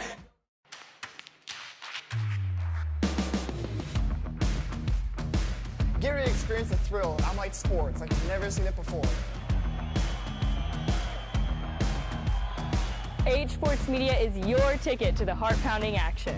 Catch all the live coverage of Alamo Heights sports events. And exclusive insights from dedicated athletes and coaches. Don't miss out. Tune to AH Sports Media and be part of the excitement. Alamo Heights Sports brought to you by AH Sports Media. Your passion, our coverage.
Return to the Mac, get up what it is, what it does, what it is, what it isn't. Looking for a better way to get up out of bed instead of getting on the internet and checking a new hit. Me get up, first shot, come strut walking. A little bit of humble, a little bit of cautious. Somewhere between like Rocky and Cosby's for the game. Nope, nope, y'all can't copy yet. Glad moonwalking, and this here is our party. My posse's been on Broadway, and we did it all way. Grown music, I shed my skin and put my bones into everything I record to it. And yeah, I'm on. Let that stage light go and shine on down. Got that Bob Barker suit game and Plinko in my style. Money, stay on my craft and stick around for those pounds. But I do that to pass the torch and put on for my town. Trust me, on my I-N-D-E-N-D-E-N-T shit.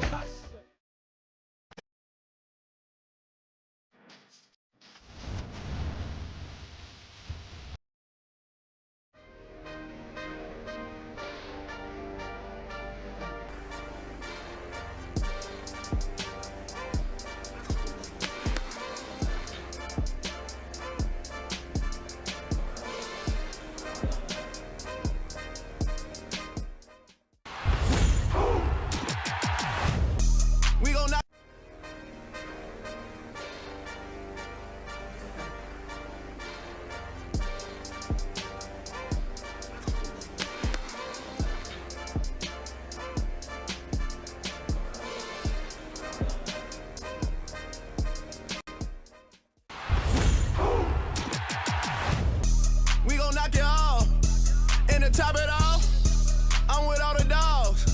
It's a new season, and we still breathing. And I got a really big team, and they need some really big rings. They need some really nice things. Better be coming with no strings. Better be coming with no strings. We need some really nice things. We need some really big rings. I got a really big team.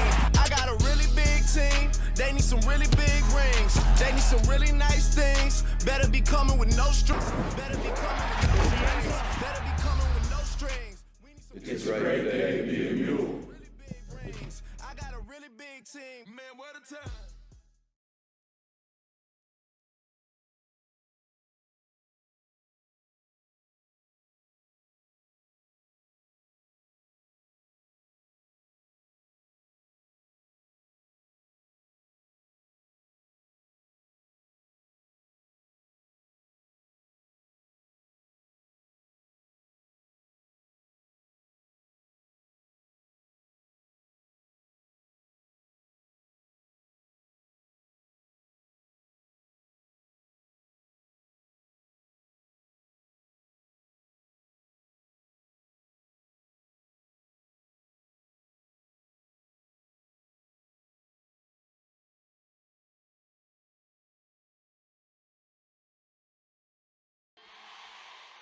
Say hey, it's Carter.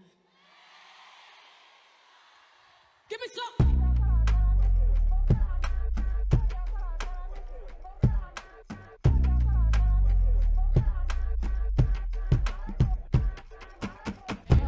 This all for you, baby. Just take aim. Tell me how's it looking, babe. Tell me how's it looking, babe. Drop the bass, main the bass, get lower. Radio say speed it up, I just go slower. High like treble, puffin' on the mirrors. The man ain't ever seen the.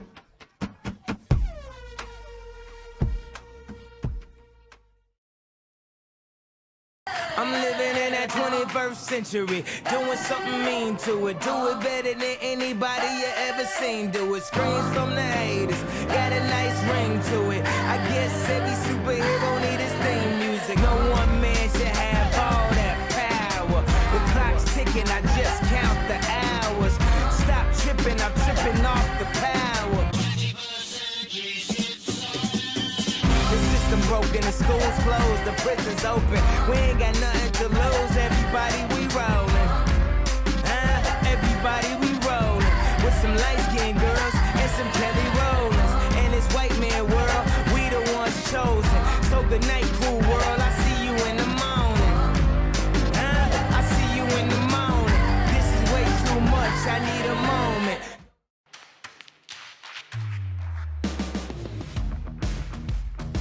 Get ready to experience the thrill of Alamo sports like you've never seen it before.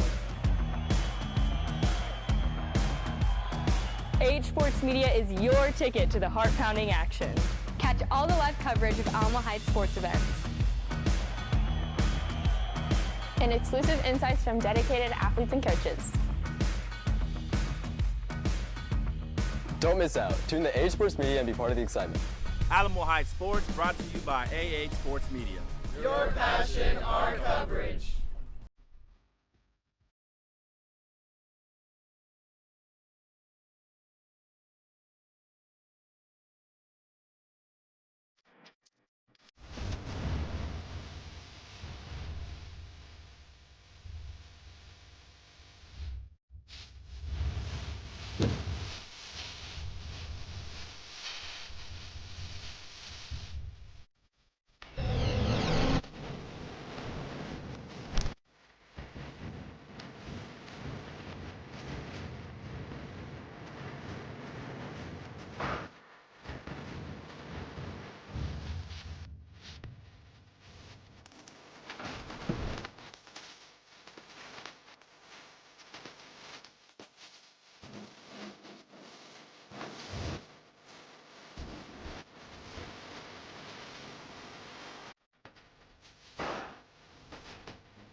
Return to the Mac. Get up what it is, what it does, what it is, what it isn't. Looking for a better way to get up out of bed instead of getting on the internet and checking a new hit. Me get up. First shot, come strut walking. A little bit of humble, a little bit of cautious. Somewhere between like Rocky and Cosby's for the game. Nope, nope, y'all can't copy yet. Glad moonwalking, and this here is our party. My posse's been on Broadway, and we did it all way. Grown music. I shed my skin and put my bones into everything I record to it. And yeah, I'm on. Let that stage light go and shine on down. Got that Bob Barker suit game and Plinko in my style. Money, stay on my craft and stick around for those pounds. But I do that to pass the torch and put on for my town. Trust me, on my INDEPENDENT shit hustling.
a new season, and we still breathing. And I got a really big team, and they need some really big rings. They need some really nice things. Better be coming with no strings. Better be coming with no strings. We need some really nice things. We need some really big rings. I got a really big team. I got a really big team. They need some really big rings. They need some really nice things. Better be coming with no strings. Better be coming with no strings. Better be coming with no strings. It's a great day to be a mule. I got a really big team. Man, what a time.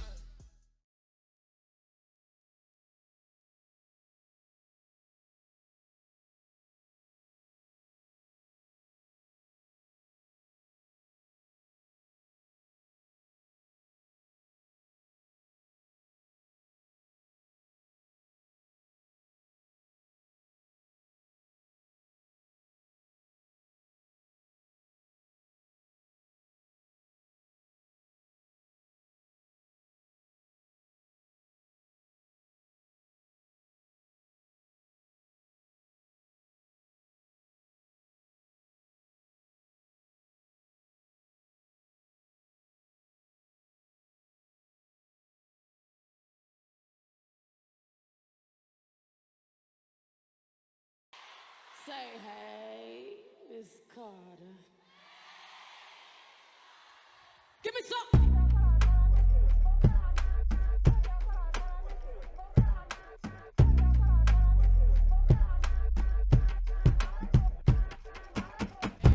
This all for you, baby. Just take and tell me how's it looking, babe. Tell me how's it looking, babe. Drop the bass, main the bass, get lower. Radio say speed it up, I just go slower. High like treble, puffin' on the mirrors. The man ain't ever seen the.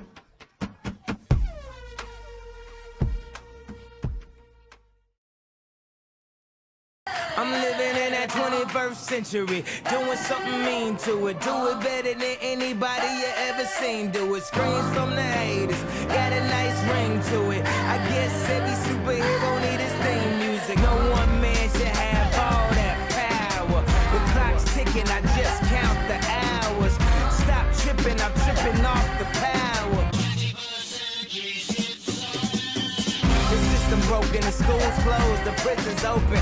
We ain't got nothing to lose. Everybody, we rollin'. Everybody, we rollin'. With some light-skinned girls and some Kelly Rollins. And this white man world, we the ones chosen. So good night, cool world. I see you in the morning. I see you in the morning. This is way too much. I need a moment.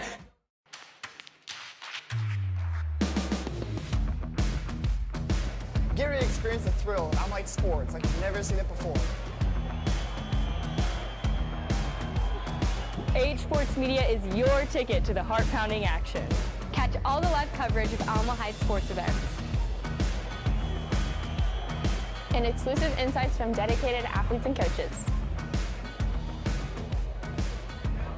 Don't miss out. Tune to Age Sports Media and be part of the excitement.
Mules fans, please stand for the Alamo Heights fight song.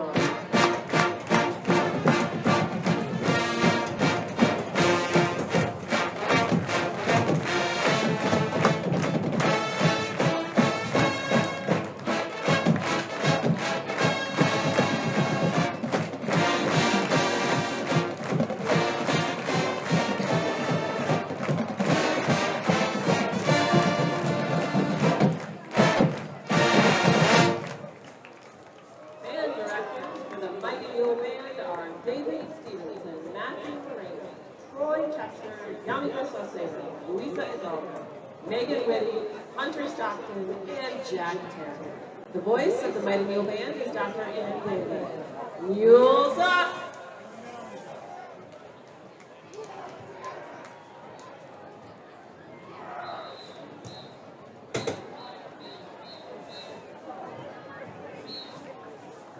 Welcome to the halftime report of the Alamo Heights Mules football here on Alamo Heights Sports Media.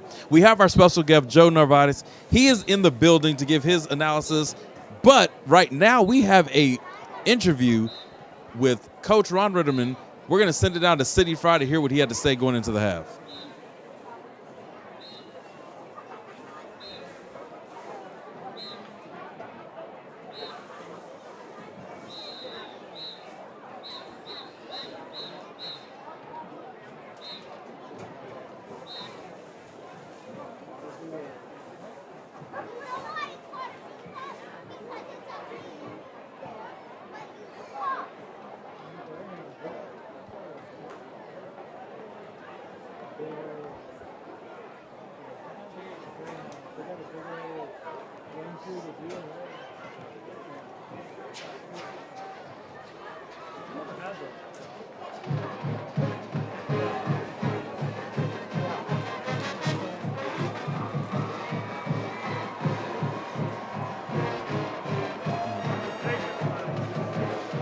Sorry for the technical difficulties. It seemed like Coach Ron Ritterman had a lot of things to say. He would have given some insight. So in the meantime, in between time, Joe, tell us what your thoughts were on this fireworks first half.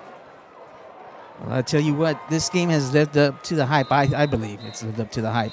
You know, when the schedule came out in the summer and I saw Boerne on our schedule, I put a star by it, I circled it, and I highlighted it because I knew that was going to be the game.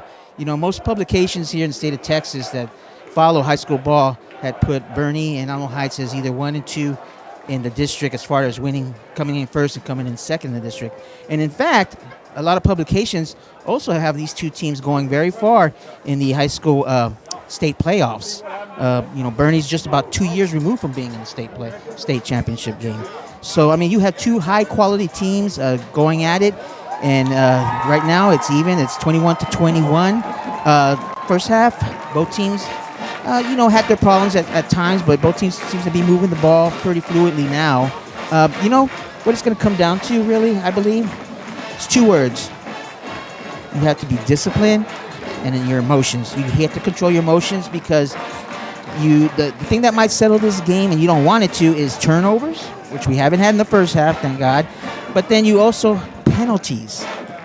These penalties, these flags are drive killers. I mean, to start off 1st and 10 is hard enough, but when you're behind the 8 ball, you're starting off 1st and 20, 1st and 15. I mean, it makes it difficult when you're playing a quality defense and a quality opponent. So I think here in the second half, whatever team can control their emotions and stay away from the penalties, and also still hold on to the ball and play a safe game. Probably the one that's going to come out on top. And I might say this, it might just come down to the last possession of this game. It's going to be a barn burner, and I hope everybody stays to listen because it's going to be a great one. Thank you, Joe, for that insight and analysis. You're spot on. I just don't think it's going to come down to emotion. I think what this is going to come down to, unfortunately, because this is a child's game, I think it's going to come down to adjustments. It's going to come down to scheme change. It's going to come down to philosophy, right? Boerne right now has the slight edge because they know they can go fast. We haven't shown that yet, and our defense has shown up, right? And that's what it's going to come down to me is defense. If we can get the stop or two, and again, I agree, don't get dumb penalties, don't shoot yourself in the foot, but the defense, I guess, has the ability to change the outcome of this game. Brian, what do you think? I think that's spot on. I think the team that blinks first, right? You said earlier how this game felt like not necessarily a clash of styles, but a clash of philosophy, a clash of coaching approaches. You have Boerne, who has so many weapons, almost like an embarrassment of riches of who they can put the ball in whose hand. Whereas you have Alamo Heights, who, we have our stars, and we kind of rely on those. Although this game, we have got some other people in on some of the action. Here we go with Michael Terry handing the ball off in the second half to DK Garza, and the Greyhounds are on the attack. Right now, when I look at the first half stats, guys, just by possessions, the Boerne Greyhounds had 6 offensive possessions to the Alamo Heights Mules 4. And ours went punt, touchdown, touchdown, punt. We had the kick return on special teams, and then it was the half. So we're scoring in more phases, but they're kind of scoring with more of their offensive efficiency. Correct. And we'll see here if this drive can set the tone to give us some separation. Yeah, and some of the games that I've seen from Boerne, they run a really ball-controlled offense, and they can kill clock as well as score. So, I mean, we need to make the best of our possessions and not waste any. Man, we got Number 2, Michael Terry, the third with the keeper. Joe, you spoke this, not to an existence, but you spoke about this. Penalty marker. This one was going against Boerne Greyhounds. Yeah, it looks like the ref did face mask. Face mask or holding. I didn't get to see it. They're all facing the wrong direction, but we'll see. Here we go. You got the call right, Brian. It's face mask. 15-yard face masking. That's the kind of penalty we don't want to happen to us, but we'll take it from Boerne, right?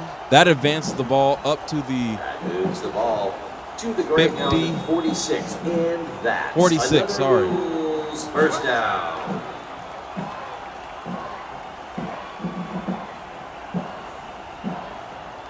One thing I will say, I'm a little shocked that we haven't gotten Michael Terry in a groove, right? He's at quarterback, so they got him trying something new. Now he's split out to the top wide. Boerne has now left him in single coverage unless they're jumping the safety to Rob. Oh, here we go. I like this play right here. Sling it out wide, get some field, gaining ground. Perfect. Nice call. Landon Baldwin. Baldwin tonight. Taylor's pass is complete to on 81 Landon fire. Baldwin. Number 11, Brooks And, Harris. maybe it's just the lineman in me. But I love when I see receivers there. Oh, yeah. Get out there and block. Hey, receivers can be wide linemen too. If you're not in the spread offensive throws the ball, you are technically a wide lineman. I don't care what you say. You just got receiver number. So kudos to Michael Terry for throwing the block. I see you, Terry. Right here we have Robert Mickler waiting for the snap. Michael Terry still at the top of the screen. Calling for the ball. Nice snap. Oh, escapes. Eludes, evades. Here is Brian Monet getting hit what he wanted. Watching Robert Mickler get out the pocket. Mickler. Quarterback Robert Mickler We with see the you. keeper. He's doing, and listen, this is all you look. It's high school football. I'm gonna say this again and again and again. High school and college. If you have a quarterback to make heady plays like this, right? He picked up a first down, used his feet. Pressure came. He didn't panic. But I will say he's out of the game right now, and they're bringing in Watson Laswell right now for this play. So we know it's most likely going to be a run. Let's hopefully DK can break one loose. The play clock is winding down.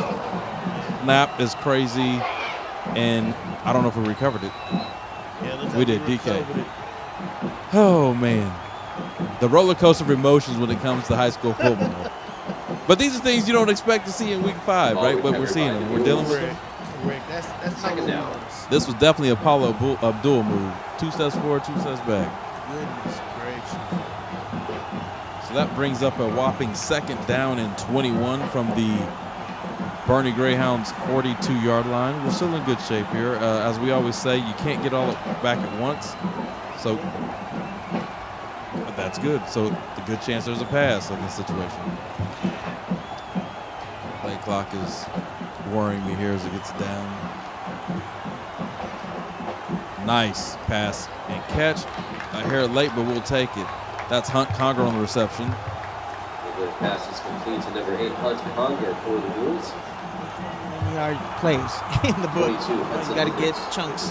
In high school, there are 21-yard plays. It's just right now, if you'd asked me a year ago, I know we could have got a 21-yard. Yeah, but right now, we're still trying to find our groove and find our rhythm. So there's not one in that sense. But you take the chunk play. That was only a 5-yard gain, so it's still a 3rd and long situation.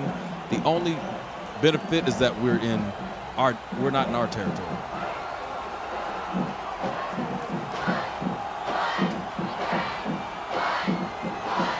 Go pass from Mickler, slings it out, caught by. Oh, I love the toughness there. Hunt Conger tried to will it to a 1st down, maybe short by a yard, but it looks like we may go for it. Yeah, it is. It's a 4th and short. This is where we need to go old school and do a toss pitch, get that line moving. You can't chop, but build a wall and cut it back, baby. Correct. Knowing Branko will probably do a stretch play here.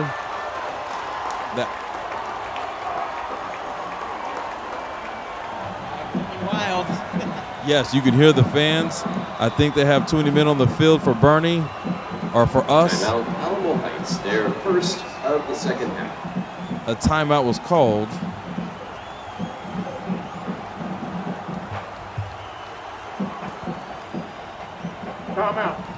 Timeout, Alamo Heights. That one kind of stings, right? In a game of this magnitude where it's going to be back and forth, you like to have 3 in the 4th quarter because, like you said, it may come down to the last play. Yeah. I mean, you hate to have to use timeouts in these situations, but it is a big play. Published by the Alamo Heights Mule Team, and you can pick it up at both You always want to concession make sure you stands have the on both right sides. personnel in, the right number of guys, right? If there's a way we can get out ahead and kind of remove some of those self-inflicted wounds, we want to do that as well as calm the guys down. Because as you said, Joe, it's 1 yard, 2 yards rather, but it's a long 2. It's a long 2. I mean, we'll see what they do. What do you guys think? Right now, it's a prayer because you say long 2 sounds like a Hail Mary in a sense because we have Michael Terry going wild mule. The Boerne Greyhounds probably know this is coming. But thank goodness Michael Terry's a grown man. And when he leans forward, it's a first down. Hey, and that's exactly it. You know, you got to learn to win. That's another So if you got the opportunity, you need that extra yard, you need that extra score, you put the ball in the hand of your superstars. Yes, definitely. And we say big-time players make big-time plays, but you got to put them in position. Correct. Right? That's kind of scary because it's like we said, Bernie knows who's about to get the ball. When he's a single back, that's when you lean on that O-line. You got to block it. You got to give me 3 yards, not 2. Don't make it close. Don't make it questionable. Let's be definitive. Right now, in the backfield for the Mules, we have DK Garza and Robert Mickler. Love to see a Bennett Johnson opportunity here, as Brian Monet said in the first half. And we got a little rollout. Looking left, looking right, throwing, and we throw it to the guy who doesn't wear blue. And from the backside, he is tracked down, and that's our first turnover of the game. Penalty marker on the play. Let's see how they sort this out. What did you see, Joe? I didn't even see the flags to the end. I hope it's just not illegal man downfield, which it might be. Either way, if that's the case, it's going to be Bernie's ball.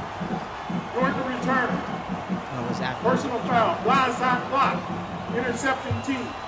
After this in goal, first down. So that would be the ball to the 20. Yeah, it was after the foul occurred after the Result of the play is an interception penalty against the Greyhounds. We're back. I found that to be an interesting play call because we've been looking for something like that all night. So pressure didn't get you, roll it out.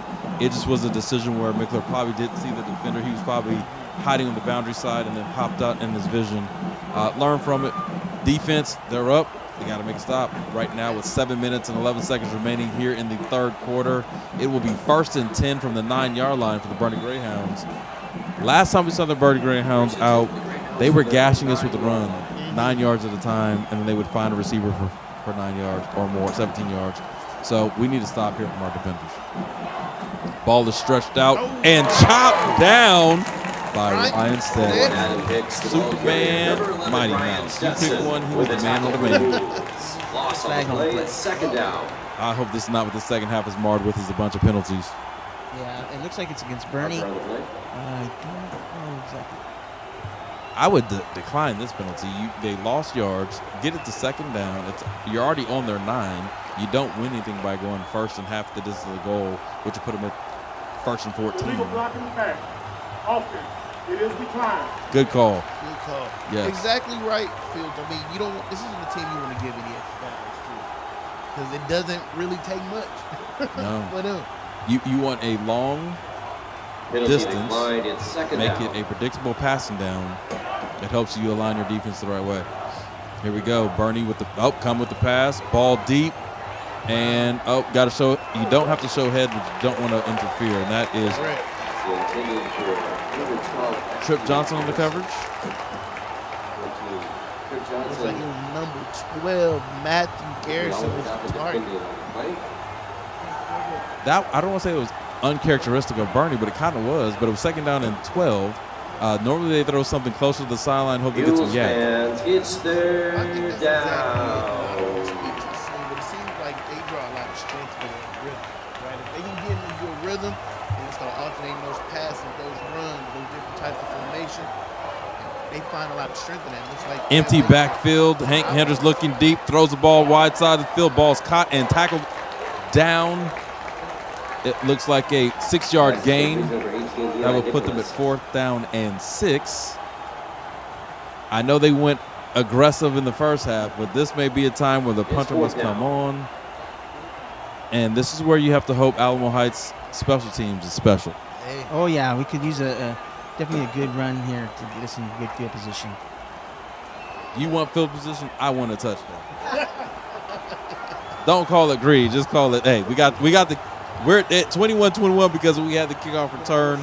And here we go, the punt. Oh, not almost blocked, but definitely challenged. We had no one back to receive. I guess we were playing field position. I don't know if Coach Ritterman and the guys saw something on film that said no need to put us in that situation, or if they were trying to give Mike a breather or Trip a breather. But we will start the second drive of the second half from the Alamo Heights Mules 30. You're watching Alamo Heights Mules football here on Alamo Heights Sports Media. And we're glad you're with us tonight. We have Joe Navida here in the building. He is here to give his analysis. He's a longtime listener, fan of the show. He's a loyal, faithful mule. Joe, how long have you been here at Alamo Heights? I believe this is my 17th year. Oh, man. 17th year. 17. Yeah, 17 years. So I think he has a brick on the old building that was demolished. He probably took home with him. If you see an auction site, that's him. Here we go, handoff. DK bouncing outside, trying to get yards. Still fighting, moving the pile. Picked up 3 yards on the first down carry. Number 9, Jackson Bays with the stop. For the Greyhounds, it's second down. Here we go, second down, and they spotted him with a 2-yard carry. Second, oh, I was right, 7 yards. Just looking at the scoreboard changed on me from the 33-yard line.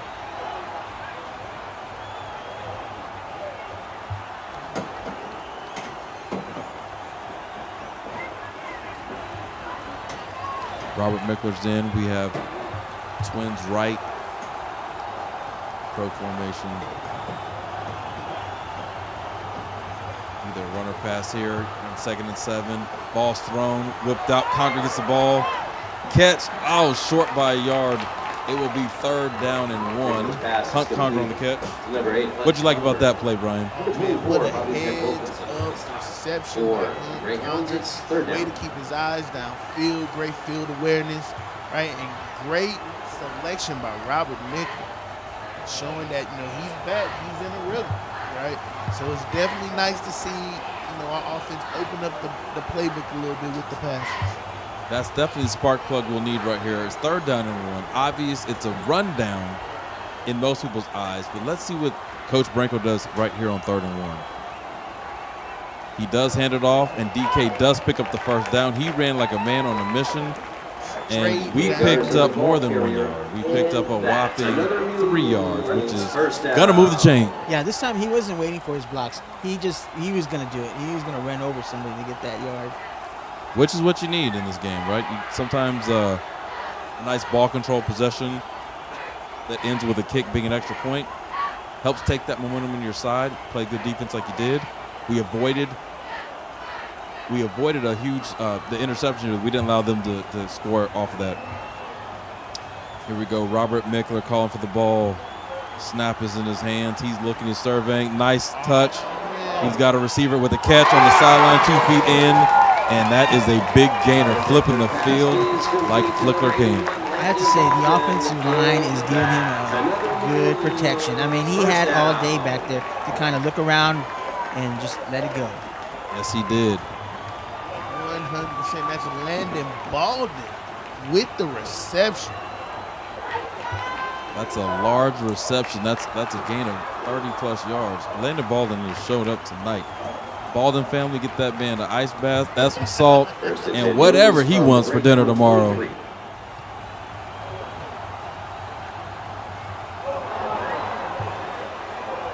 I don't know if this was drawn up, but it's working. I like it. I love it. It's a touchdown. It's fun. Friday Night Lights. The fumble Rooski. Oh, are they calling it down? You're not allowed to advance a snap?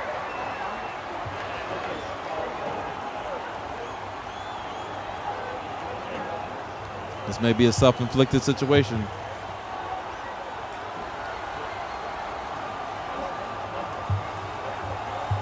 Conger got hit in the back here. I don't understand what's happening here on the field. Let's see if the official can give us some information. I'm watching on the replay. Hunt Conger's blocking a Bernie Greyhound, and he gets hit in the back by a Bernie Greyhound.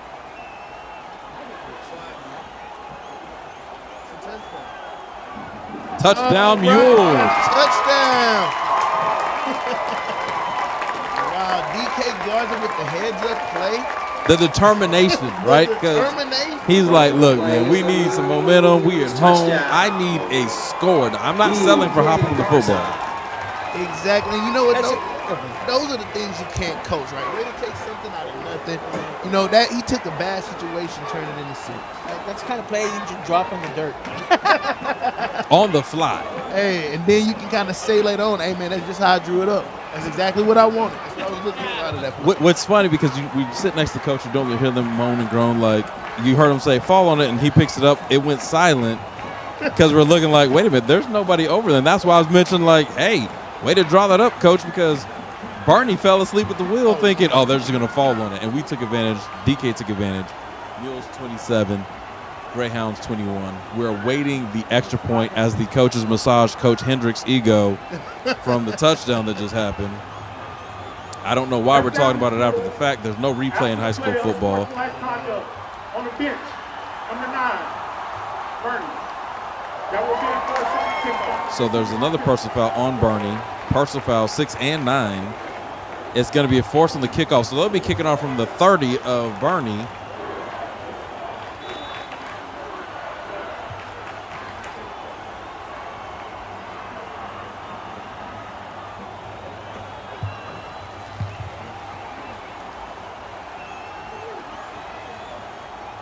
Here we go. Snaps up, kicks up, and the kick is magnifico. The extra point is 3 minutes, 28 seconds in the third quarter, and the fireworks have not stopped. My anxiety's through the roof. I'm like, woo! This was 28-21. What a game. If you're not here, you're missing it. I'm glad you're watching it on the YouTube channel, but boy, this is a barn burner. Joe, I almost had to correct you. Like, if you're not here, you're missing it. No, Joe, they are right where they need to be. The stands are packed. It is fabulous outside, but if you could be in the comfort of your own couch listening to Brian and Joe, I'm all for it. Yes. Not poo-pooing it at all, right? Hey, even if you're at the game, hey, go ahead and pull up the phone, go to Alamo High Sports Media, and you can go ahead and get a little bit of commentary with your live action. That's right. Get the best of both worlds. And if you're out of town, we definitely appreciate you checking out the game and supporting the Mules from wherever you are, afar, close, near, maybe just busy, maybe you have to put the kids to bed. Hopefully, after this kickoff and this quarter, we can put the Greyhounds to bed. What do you think about an onside kick here? A penalty. I was thinking that, but no, I say we sky kick deep enough in a corner, hopefully carry them out of bounds. I need to pin them back. Their offense is too potent. I don't want to give them an inch, right? Right now, we're still swinging and punching. I don't want to give them life. That's true. No, you're right. You're right. Here we go. We are kicking off from the 45-yard line of the Burning Greyhounds, which is why Joe mentioned onside kick. And here we go. It's a that's a bounce. But nobody returned, so it's a win. I wish we could have recovered it. That was an awesome kick. That was he got a great bounce to the ball. I mean, that was one of those. The kick is recovered by the Greyhounds. Game of inches is what they say. So here we go. The defense comes out for the second time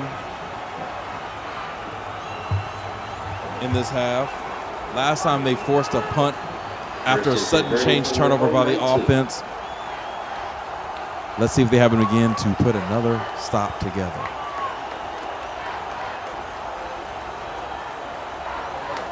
If you're Bernie, you got to come out aggressive. You got to be a gunslinger. You got to be a Greyhound. You got to move the tempo.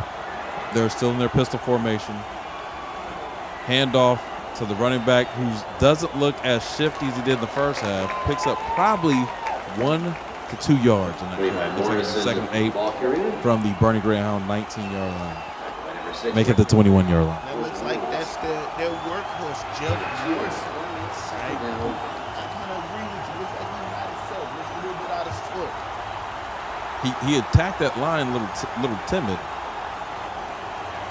Here we go. Pistol formation. Looking to throw. Quick pass. Mules on there to slow it down. I would like to see that end kind of chop his feet as he's getting pressure, because Hendrick is throwing right by his arm.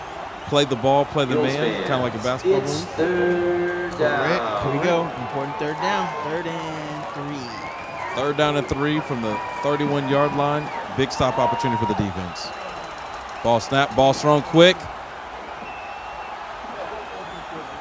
tackled inbounds. Clock still running at the Bernie Greyhound 45-yard line. I think they caught the defense sleeping on that one, gentlemen.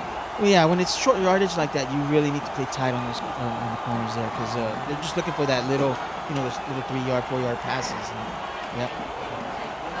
Playing off's not a problem. It's being aware that it's 3 yards and going after the ball, right? Like bait them if you want to. We bailed on that one. Here we go with another run by Bernie. Runs to the line and stopped. It seems like, all right, what are we doing? Soup, don't jump on the pile. It seems like right now our interior front has bowed up, so to speak. The running game is not working through the tackles. They have to bounce it. But right now we're doing a good job in the running game. Yeah, it's a short game that we need to try to slow down. Correct, and it seems like we've seen this strategy implemented by Coach Rickey before. It seems almost like we dare their receivers to beat us. Like if they can beat us with the passing game, that's going to be the way they're going to have to win this game. Another first down by the Greyhounds, and that was like a 14-yard completion, pitch and catch from Hendricks to his receiver. I think what's happening right now, guys, is when we blitz, Hendricks is smart enough to take advantage of that opening. He hasn't shown us that he likes to run. He slides when he does run. We may need to pull up and go a little bit zone. Right. Like I think zone would work, right? That way it kind of keeps him honest, right? He'll kind of think twice about running if he knows that there's somebody that's playing in that particular area. Either a zone blitz, which has a little delay action to it that way, because we're coming off the edges really hard. It's kind of helping him make his decision a lot faster than when he has to survey and watch his receivers develop the route. I'm just looking at, was the timeout called or was there a player hurt? Player injured, player down. You can't see it on the camera, but he's on the 45-yard line of Bernie, and I don't know who it is. Ryan.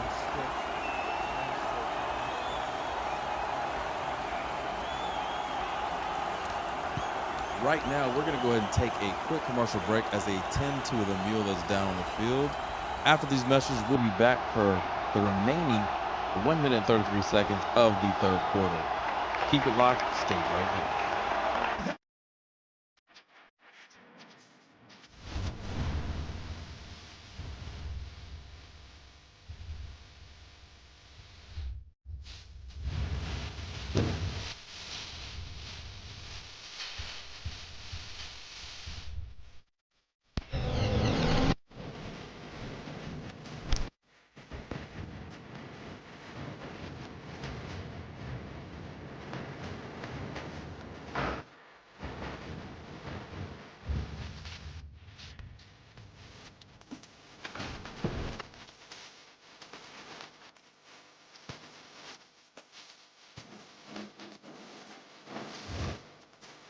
All right, Bernie's on the move again. Hendricks looking deep, man free, breaks free, ball overthrown.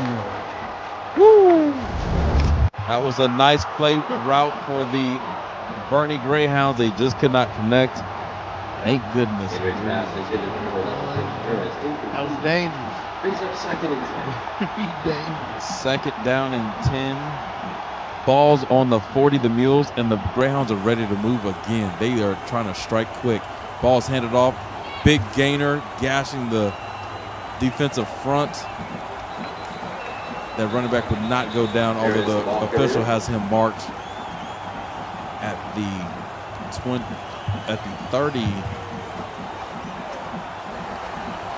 34-yard line. Alamo Heights Mules. So right now, big down, third down and 4 from the 34. 40 seconds remaining in the quarter. Bernie's staying in their pistol formation. I've got to say they're going to run this ball. They've been gashing us on the right side. Oh, quick pass and knocked down. Interception. Ryan Stetson back in the game. What an athletic interception.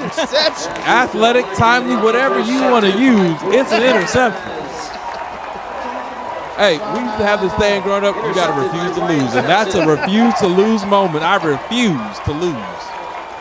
Ryan Stetson leaving his mark on this game. This man has been everywhere.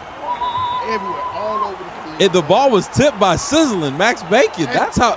Hey, roll call the football. That was a team assist. We'll take it however you get it. First down and 10. I'm not understanding. The play clock started running when the ball was dead, so we'll see if they have to reset the clock. But there was only about 20 seconds left in the quarter. Please pace. 33.3 seconds on the clock.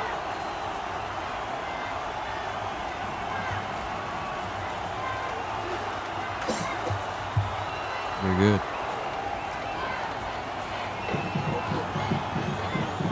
First and 10 Mules from their own 32. Here we go. Mules fans, stand up. If you're at home, handoff. Ball up the middle. Nope, it was a fake handoff. Looks like that's Watson Lashley. He's shown his running ability today is the best I've seen all season. I don't know if his confidence is growing or they've reduced the assignment so he knows his role better. A bit more comfortable. Because of his role in this game. 5 on the play, and second down. Fair point. This quarter's about to end. We're going to go to a quick commercial break because the quarter's over. Reset your anxiousness or your however you want to call it, your fandom. We're going to go to a quick break. We'll see you on the other side for more heart-pounding action of Alamo Heights Mules football here on AH Sports Media. Does your home have cracks in walls? Hard to open windows? Is the concrete around your home sinking or uneven? If so, don't let the problem get worse. Call Baird Foundation Repair. For over 50 years, Baird has been committed to providing foundation and concrete repair solutions that last the lifetime of your home. Baird is a third-generation family-owned and operated company that restores peace of mind to homeowners by fixing it right the first time. Call Baird Foundation Repair today for your free inspection. As one of the largest independently owned banks in Texas, we've built a reputation for best-in-class customer experience. At Broadway Bank, our private bankers provide premium, modern banking solutions and customized lending curated specifically for your personal and business needs, clearing your path to any account, loan, investment, or solution you need for yourself, your family, and your business. Experience personalized banking with a team of experts. Learn more at broadway.bank/private. Hey San Antonio, it's Sean Elliott. When I was playing in the NBA and needed a transplant, the Spurs... Welcome back to the exciting BOERNE Greyhounds versus Alamo Heights football game. We're here in the fourth quarter starting off. And, on the first snap of the fourth quarter, fighting, trying to move the pile. I love the fight of the Mules. Not giving up. Michael Terry the third runs the ball on a quarterback keep. Brings up 3rd and short for the Mules. Ball's on the 41-yard line. Looks like it'll be second down. Sorry, 3rd down and 1.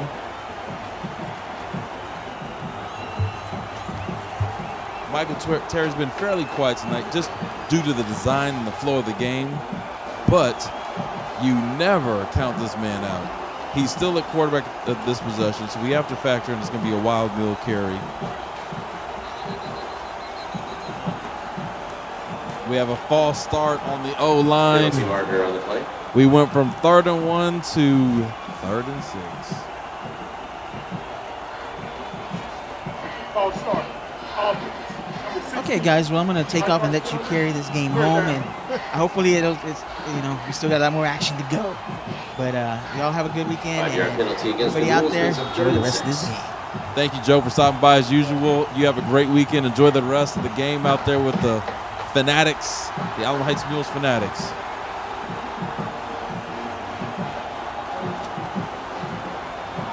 Here we go. It's 3rd down and 6. Ball on the 36. Robert Mickler's back in the game. DK guards a flank to his left. Looking good like a pass play. Ball's flicked out, caught by none other than Landon Bolden for a Mules first down. Mickler's pass is complete to number 81, Landon Bolden. Number 4, Jake Harris with the tackle. And that's another Definitely nice to see first down. shine within this game. You know what's funny is this game, I know you said it earlier, I want to give you your props. This is we're playing each other kind of game. When you look at the turnovers, right? We have interception, they have interception. We punted, they punted. Like, it's been a carbon copy. This is a statement drive right here that can set you up. If you can end this drive with a touchdown, I'm not saying it's over, but it puts pressure on the Greyhounds for real. Handoff, DK Garza, and he does what he does. He bursts through the line for a big gainer. A gain of 12 yards for another Mules. First down. And that's Jackson. And that's another Mules first down. DK Garza, one cut and a cloud of dust. If you don't get that young man down when you can, it's too late. You're not going to stop him. It's nothing but green grass and good opportunities up in front. Here we go. Robert Mickler calling the signals. Receiving the snap. Throws the ball.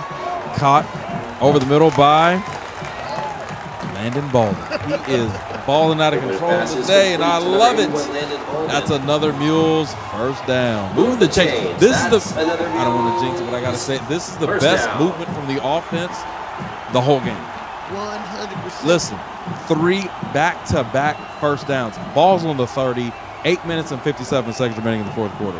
At some point, we're going to have to see that Greyhound defense make a decision. Right? I don't want to see him make any decisions. I want to see him get on a Greyhound bus and head back to Bernie, but you go ahead and let him make some decisions. Hey, they're going to have to come up with some solution. Hand off to DK Garza, who's making a solution for him. That's a horse collar tackle, potentially. Spins off. Nice run by DK. Picks up about 7 yards on the carry, bringing us to second down and 3.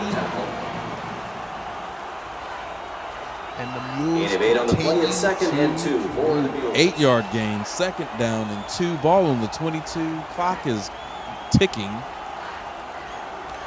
Right now, if you're the Mules offense, you got 2 options. You do something crafty, or you take a shot to the corner of the end zone or end zone period. I know you mentioned earlier this is a good time for a tight end streak. Hey, look, Coach. Chairman of the tight end committee calling. Watson Laswell in as quarterback for the Mules. Mr. Bennett. Here we go. Oh, got a reverse. Trickeration from the nation. Trip Johnson, 2 fingers, man piece. He's in the zone. Trip Johnson. Do you see any laundry? I don't want to celebrate yet. No laundry. Touchdown. Hey, no laundry, right? 6, put it on the board, and the Mules create some distance. 34 and 21, right? Let's see if we can get the special team to go ahead and tag one more on. Yes, that was a much-needed touchdown. This is the largest lead of the game for either team. Pending the extra point kick. It's up and it's good. The score is Alamo Heights Mules 35, Bernie Greyhounds 21. Greyhounds 21. By Oliver Duffy. OD. Yeah, get some time in there. Number 3. Kick it. He also plays defense, so he's kicking it for real. We want to thank our corporate That was the partner, most impressive Luther drive. King I'm going not even on a limb. I'm Founded going in on a hot take 1979, statement. LKCM Best provides drive investment of management the services to high season. net worth individuals, foundations, Ask me why though, endowments, Brian. investment Why is it companies, the best pensions, Because you did what and Bernie profit did. sharing Run pass, plans, run pass, as run well as pass, trusts and trickeration. estates, among other Touchdown. organizations. Well, we're showing Thank you once again, Luther King Alamo Heights Capital, Yes. proud sponsor which is of Mules refreshing football. because we've seen games, especially leading up to this point, where everybody in the stadium, every one of our viewers, every one of on the other side, right, knew what was coming. It was going to be a run. So now once you add that little bit of diversity in there, right, you can be a little bit more creative, and you have to, and if you're the defense, you have to pay a little bit more respect to the offense. Definitely. Now it's time for the defense to come back out, suffocate the Greyhound offense. It starts right here on this kickoff. As we always say and we know, we can't give them an inch here. We can't give them a big return to feel like they're back in it. And Laswell to kick Hopefully off everybody for the runs their Mules. lanes. Back deep for Bernie. Number 9, Jackson Bays. And number 11, Brooks Ball's Perez. kicked. Short sky kick. Ball returnable, and no, it's not. Ball was fair caught, and he still attempts to run. Interesting. Ball will be marked. That's all I can say. Is fair caught, and the Greyhounds will begin 1st and 10 from their 29. Ball will be marked at the 29-yard line after this exchange. The Mules defense is ready. They're on the field right now, lining up. So, Field, I have a question. I got an answer. If you're the Bernie offense, do you return back to that quick pace? Yes. 30 seconds or less in the speed that you have a lot of speed. You have to. You don't have a choice. It's 7 minutes and 42 seconds. You're down by 14 points. It's the one time where you can get the Hills caught in a defense that may yield big yards for you. So, yeah, you got to – I call it NASCAR, fast car. You got to come with the F1 right now. Not the Ford F-150, the F1 series. Here we go. Hendricks, empty backfield. You know they're in throw mode. Here we go. Wide receiver jailbreak screen. Big gainer on that one of 5 yards. Screen pass is complete to number 12, Matthew Garrison. 52, Joseph Caperier with the stop for Alamo Heights. It's second down. There was a 6-yard gain. Ball is marked at the 35-yard line, and here they go. Empty backfield. You know they're straight passing. So either you're sending pressure or you're dropping coverage. Busting through, flicked up. Oh, picked off. Ball is, oh! That's when I know Oliver Duff was like, man, I could have put that in my bag. Penalty marker on the play. Here's where Bernie has to make a decision. If they go empty backfield and they're telling you they're going to pass, our D lineman, I don't know if that was Sebastian Waddell Gutierrez or not, but whoever that was busted the line and ripped up the timing of the play. Oh, 100%. So it looks like we have holding on the Bernie offense, which is absolutely gut-wrenching, right? Which is going to back them up. 10-yard penalty. It's going to be second down, 14 for the Greyhounds. George Braden was the one who got pressure on that last play. He's been doing a heck of a job, busting through. Shout out to George Braden. Here we go. Now they have a back in the backfield, motion him out. Seems like the Mules are prepared for this. Getting pressure, driving, and boom! You know it's a Cole Glazer show. He's getting there for his second sack. Do your dance, young man. We're going to have to work on the moves, but do what you do. It's a cold world. Hey, cold world getting colder. Sack on the play. And you have to believe. It right here is, you'll know, because it's 3rd and 20. Ball at the 19. They've gone backwards by 10 yards. Fox turning in your favor. You can't give up a big one here. No PI, no catches, no yak. Here we go. Hendricks drops back, surveying, looking deep. Looking for it all, looking the ball, and it's not there. Bernie's looking for a flag. Pass is incomplete. Number 30. Now we're seeing that. Walker Warnicki defending for the Mules. It's 4th down. Right? It's almost like everyone has a plan. Until they get hit in the mouth. Yes, sir. And what we saw is 2 repeated, right?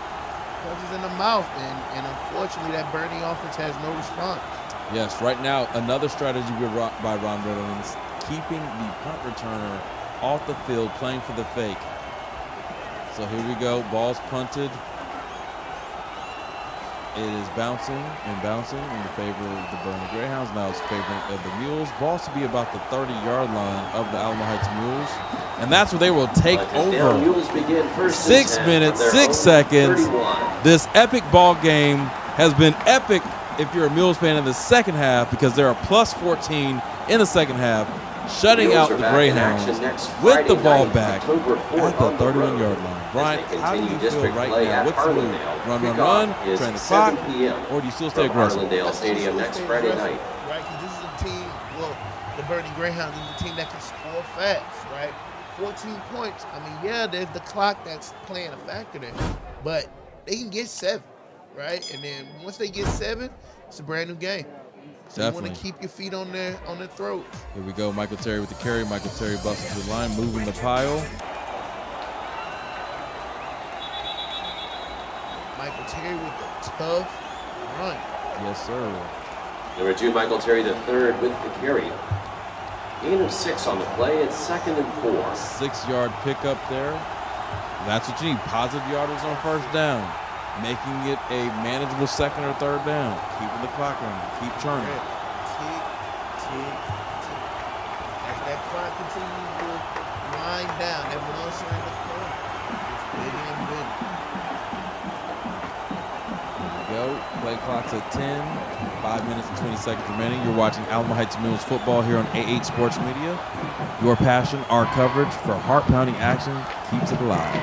Michael Terry is caught from behind on the backside. Number 0 is acting like he did something special when he did what he was supposed to do and make a tackle. It's 3rd down. And he dang sure didn't check the scoreboard. So that's what the Bills been doing, is eating all day. Hey, rumble, young man, rumble. I guess you said he really something to celebrate. Hey, yeah, well, it looks better when you win. Hey, that's true. That's definitely true. I'm sure most people can attest to this. When you see dudes celebrating the first down, you're down by 30, it really don't mean nothing. Where were you at before it turned to what it turned into? Here we go. Mickle in the backfield, calling for the ball, dropping back. Oh, false start. That's the only time they stopped that ball before it snapped. Here we see. Went from 3rd and 5. We'll go to 3rd and 10. Illegal snap. Offense. 5-yard penalty. That's a new one. 3rd down. Well, we can take solace in the fact that we're still on time. Like, it's 4 minutes, 28 seconds left in the game. But it's still not a lot of time to get a lot of production. Let's get that first down. I'm staring at 3 minutes. Yes. Well, that's the key. Right now, you don't even need a touchdown. You just need to burn enough clock. We always say this: pick up 2 to 3 first downs, and you will kill the game. And with this being a passing down, you don't want the clock to stop. So we need a catch and stay in bounds. Mickler looking strong in the pocket, evades, escapes, throws. Oh, ball is incomplete. Intended for Landon Baldwin. That's intended for number 81. Landon Baldwin incomplete. Depending on the play, number 4, Jake Harris, for the Greyhounds. Number 4, Jake Perez. With the disruption. You know, call me crazy, because I am. I would love to see a Michael Terry fake punt. I mean, there's no time. Like 10 time. Yeah. Only problem is the way that this, man, I can't remember how Bernie's been playing our punts, right? They're standing up right now, so I don't think it's a great idea. So good punt. Ball's drilled. Nice kick by Michael Terry. Oh, nice trip up. Tackled at the 26-yard line. That's 21 Great job. And 23. DK Garza and Aaron Silver. Kickoff fielded by number 9, Jackson Bays. 21. Definitely. That is a nice punt by Michael Terry, putting his imprint in the game the best way he can. And DK Garza and Aaron Silver there to wrap it up. So, 3 minutes, 57 seconds. Ball at the Bernie 32. No, that is incorrect. Ball at the Bernie 27. The scoreboard is incorrect. Now, I got a hot take for you. Don't make it too hot. I think offense good enough. We're down to 3 minutes. It shaves some time off. Right? Let's rely on that defense a little bit. See, you spoke too soon. They just gained like 18 yards. I mean, 25 Morrison, the ball carrier. 52 Dupierre with the stop for the Mules. I understand, but they can score quick. So my point is, you don't want to put us in panic mode if we got, okay, we're only up 7. Every play's got to be perfect. You can't have anything go wrong. So you need your defense to try to blow up and get a stop. Balls being thrown, balls being launched, balls caught. They're getting chunk plays at this point, and that's what you do not want to see. Oliver Duffin and Joseph Pure on the top. Eli Nichols. Walter Warwick. Bernie's doing with how they started the game. They're going fast, but now they're connecting on the throws. At the Alamo Heights 42. They're moving fast. They're moving fast. Look, they seem very relaxed, very confident, right? There's no like urgency as they move from play to play. Joseph Pure on the stop. I hear you, but it's still over 3 minutes. Morrison with the carry. Like I hear it, but like they're still getting chunk yard. That's the whole key. Like you don't have to move extremely fast if you're getting 18 yards a time. Here we go, another pass. Ball in the end zone. Turn your head. Now, nope. Receiver's out of bounds. You never know, right? Like you don't want to put the ball in the referee's hands with a fluke pass interference or some kind of something. Not to blame the official, but you're saying you don't want them to have to make a judgment call. It's third down. But it's a big 3rd down and 6 right here. If you're Bernie, your cool, calm play is 2-down territory. They're going to drop back to pass. They go with the screen game, tunnel screen. This play has worked amazing for them all game long. What athleticism. He's a hurdler. Gain is good for a Greyhound 1st and 10. Matthew Garrison, running back to receiver. Rule 27. Bernie's on the move. They're picking up the pace. False start. 25. That gives the Mules a breather. False start. Offense. 65. Number 65 on the offense. 5-yard penalty. 1st and 15 from the 32 of the Mules. That's their first negative play of this drive. Clock is still running. 2 minutes and 30 seconds. Yeah, if ball's caught open man in the middle of the field. Number 12. Pass is complete. Number 12, Matthew Garrison. Gain is good for a Greyhound 1st and 10. Right now, Bernie is going hurry up offense. Another pass. Slinging it. No catch. Knocked out of the hand. Oh, that is not a very good eye by the back judge. On the play. That was number 29, Max Bacon, there with the disruption. And they got to do some. Ain't no kinda. No, because the thing is, he didn't go through the offensive person to make the play. The offensive person was running his route clean. And this is, again, what I said. You don't want to have to put this in the officials' hands because sometimes they make judgments on what they thought happened, which is what they do. But you don't want to be penalized. First down. Right now, if you're Coach Ritterman, maybe because you're up by 14, you don't call it timeout, but your defense Pass doesn't. interference against the Mules, 1st and goal for the Greyhounds. Here we go. Definitely expect a run here. Oh, that run was denied. Stetson, Arriaga. 21 here is the ball carrier. Number 11, Ryan Stetson with the stop for the Mules. It's 2nd down. Got a minute and 50 seconds. Touchdown for the Bernie Greyhound. Oh, no. I apologize. 21 here is the ball carrier. Tackle on the play by number 11, Ryan Stetson, and number 43, Albert Ryan Colblazer. Stetson and Albert Colblazer on the tackle, combining, assisting.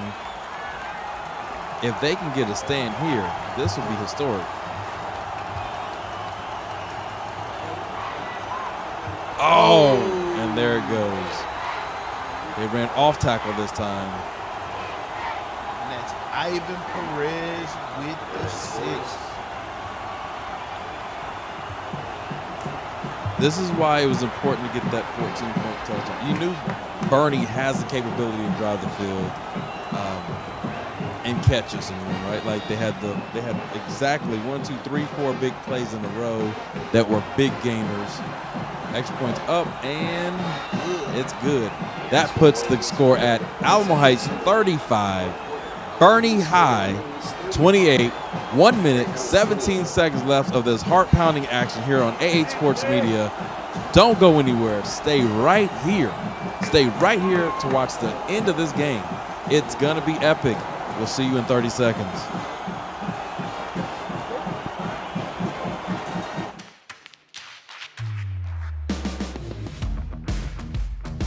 Get ready to experience the thrill of Alamo Heights sports like you've never seen it before.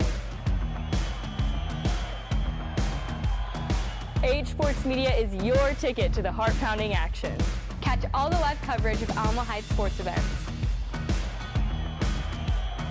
and exclusive insights from dedicated athletes and coaches. Don't miss out. Tune to AH Sports Media and be part of the excitement. Alamo Heights Sports brought to you by AH Sports Media. Your passion, our coverage. Welcome back to the rest of the exciting game between the Boerne Greyhounds and the Alamo Heights Mules. We're getting set up for an onside kick by the Boerne Greyhounds. Right now, the Mules are lined up with their hands team as you expect this to happen. So Boerne Greyhounds separate. You still got to be on alert for an onside kick. If you recover this thing, Boerne still has 3 timeouts, Brian. So we're not out of the woods yet. We have to play some more football, protect the football. Ball's kicked and caught and down. There should be a 15-yard personal foul, but of course, we have people who do their night job part-time. That is incredible. That same exact instance happened earlier. But it was a quarterback. You know, like you're supposed to protect all players, and that should have been a personal. It was obvious. It was clear and obvious. If you could throw the penalty for the pass interference, which no one got hurt and no one got nailed, you definitely got to take a look at this, and that's what we got to do a better of. We talk about safety all the time. I don't care if anybody gets mad. Write this down. Protect players in this situation. It's a textbook, no more than holding a false start. Don't get mad at me. Get mad at yourself if you don't even know what to do. Here we go. Mules. You got to get at least 2 first downs. At least one. They're going to call timeout after this play. They got heat coming on the weak side. Handoff. Nice job, DK. Protect the ball. You still got to get some positive yards. He got back to the line of scrimmage. There's the ball carrier. Timeout. Boerne. That's their first timeout. Boerne calls the first timeout of the half. That gives them 2 remaining.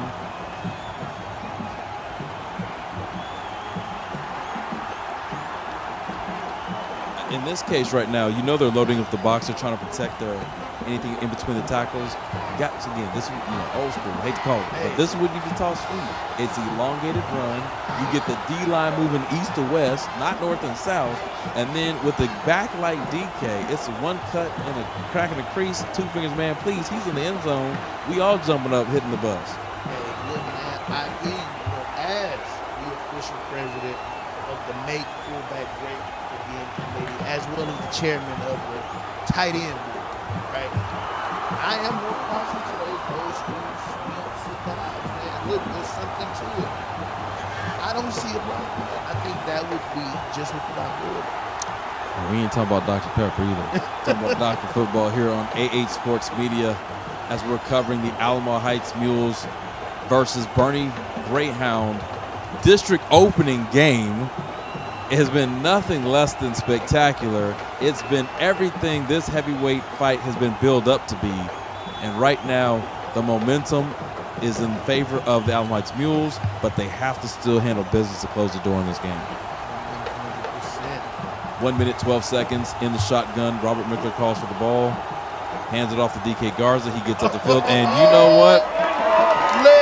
DK said, Mama, I'm bringing home the gold. There we go. Somebody got to get. Let's get that man first down. No, we do not. Get him an egg roll, but don't give him a neck roll. Give him a sushi roll, but he don't need a neck. He's too empty. He's nice. Look, man, but the downhill. Look, I'm going to take you. I'm going to take the people in the crowd on. Bring out the mascot. I will not be denied power.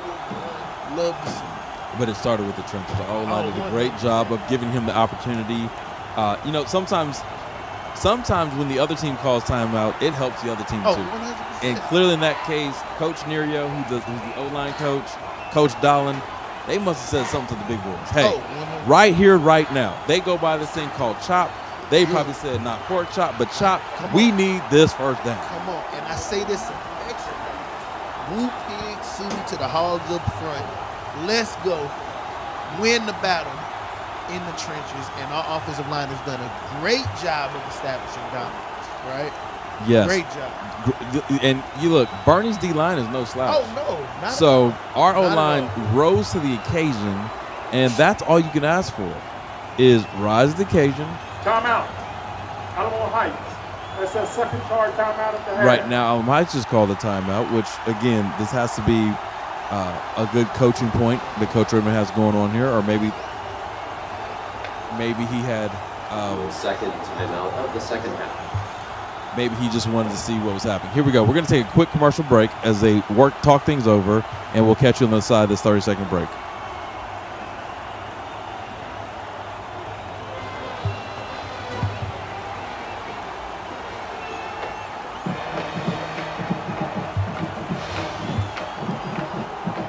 Oh, never mind. Not going to go to break right now. The timeout has elapsed. We're on the field. Crucial. First down to 10. Ball on the 39 of the Greyhounds. The Mules are in control of the game as we speak.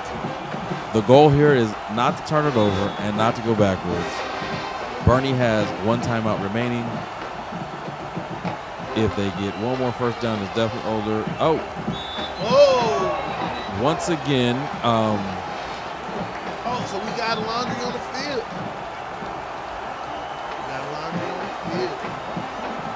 Penalty marker on the play. So right now we have to see there's a penalty on the field. We don't know if it's roughing or a personal foul against the defense. As they discuss, we'll hear from the official here shortly.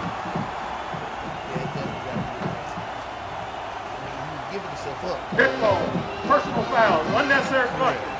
Defense, number 15, 15-yard penalty, automatic, first down. Well, I think Joe mentioned earlier on 15 TRAYLOR. Motion check. I'd say that's the one thing Boerne didn't do well tonight. They were extremely emotional. Kudos to the Mules. They just brought the hard hat and played with that kind of passion. They didn't go extra passion and be emotional to where it cost them 2 penalties. That's like the third personal foul penalty this half on the Greyhounds.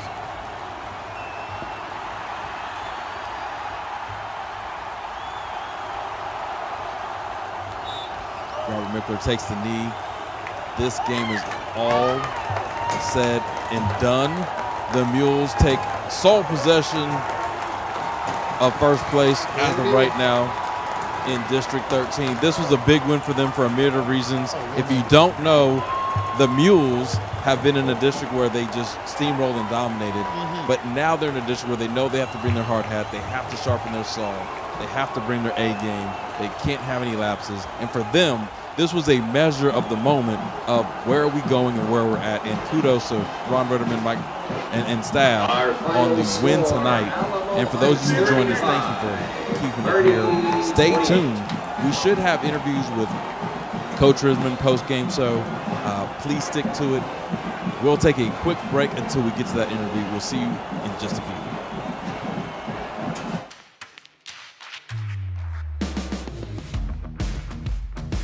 Get ready to experience the thrill of online sports like you've never seen it before. AH Sports Media is your ticket to the heart-pounding action. Catch all the live coverage of Alamo Heights sports events. And exclusive insights from dedicated athletes and coaches.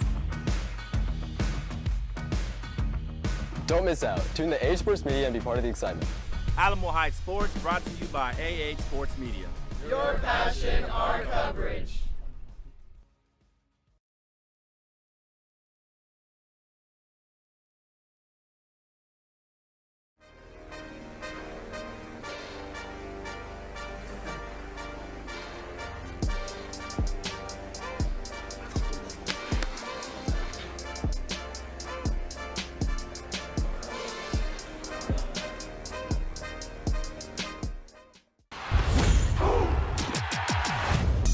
We gon' knock it off. And to top it off, I'm with all the dogs. It's a new season, and we still breathing. And I got a really big team, and they need some really big rings. They need some really nice things. Better be coming with no strings. Better be coming with no strings. We need some really nice things. We need some really big rings. I got a really big team. I got a really big team. They need some really big rings. They need some really nice things. Better be coming with no strings. Better be coming with no strings. Better be coming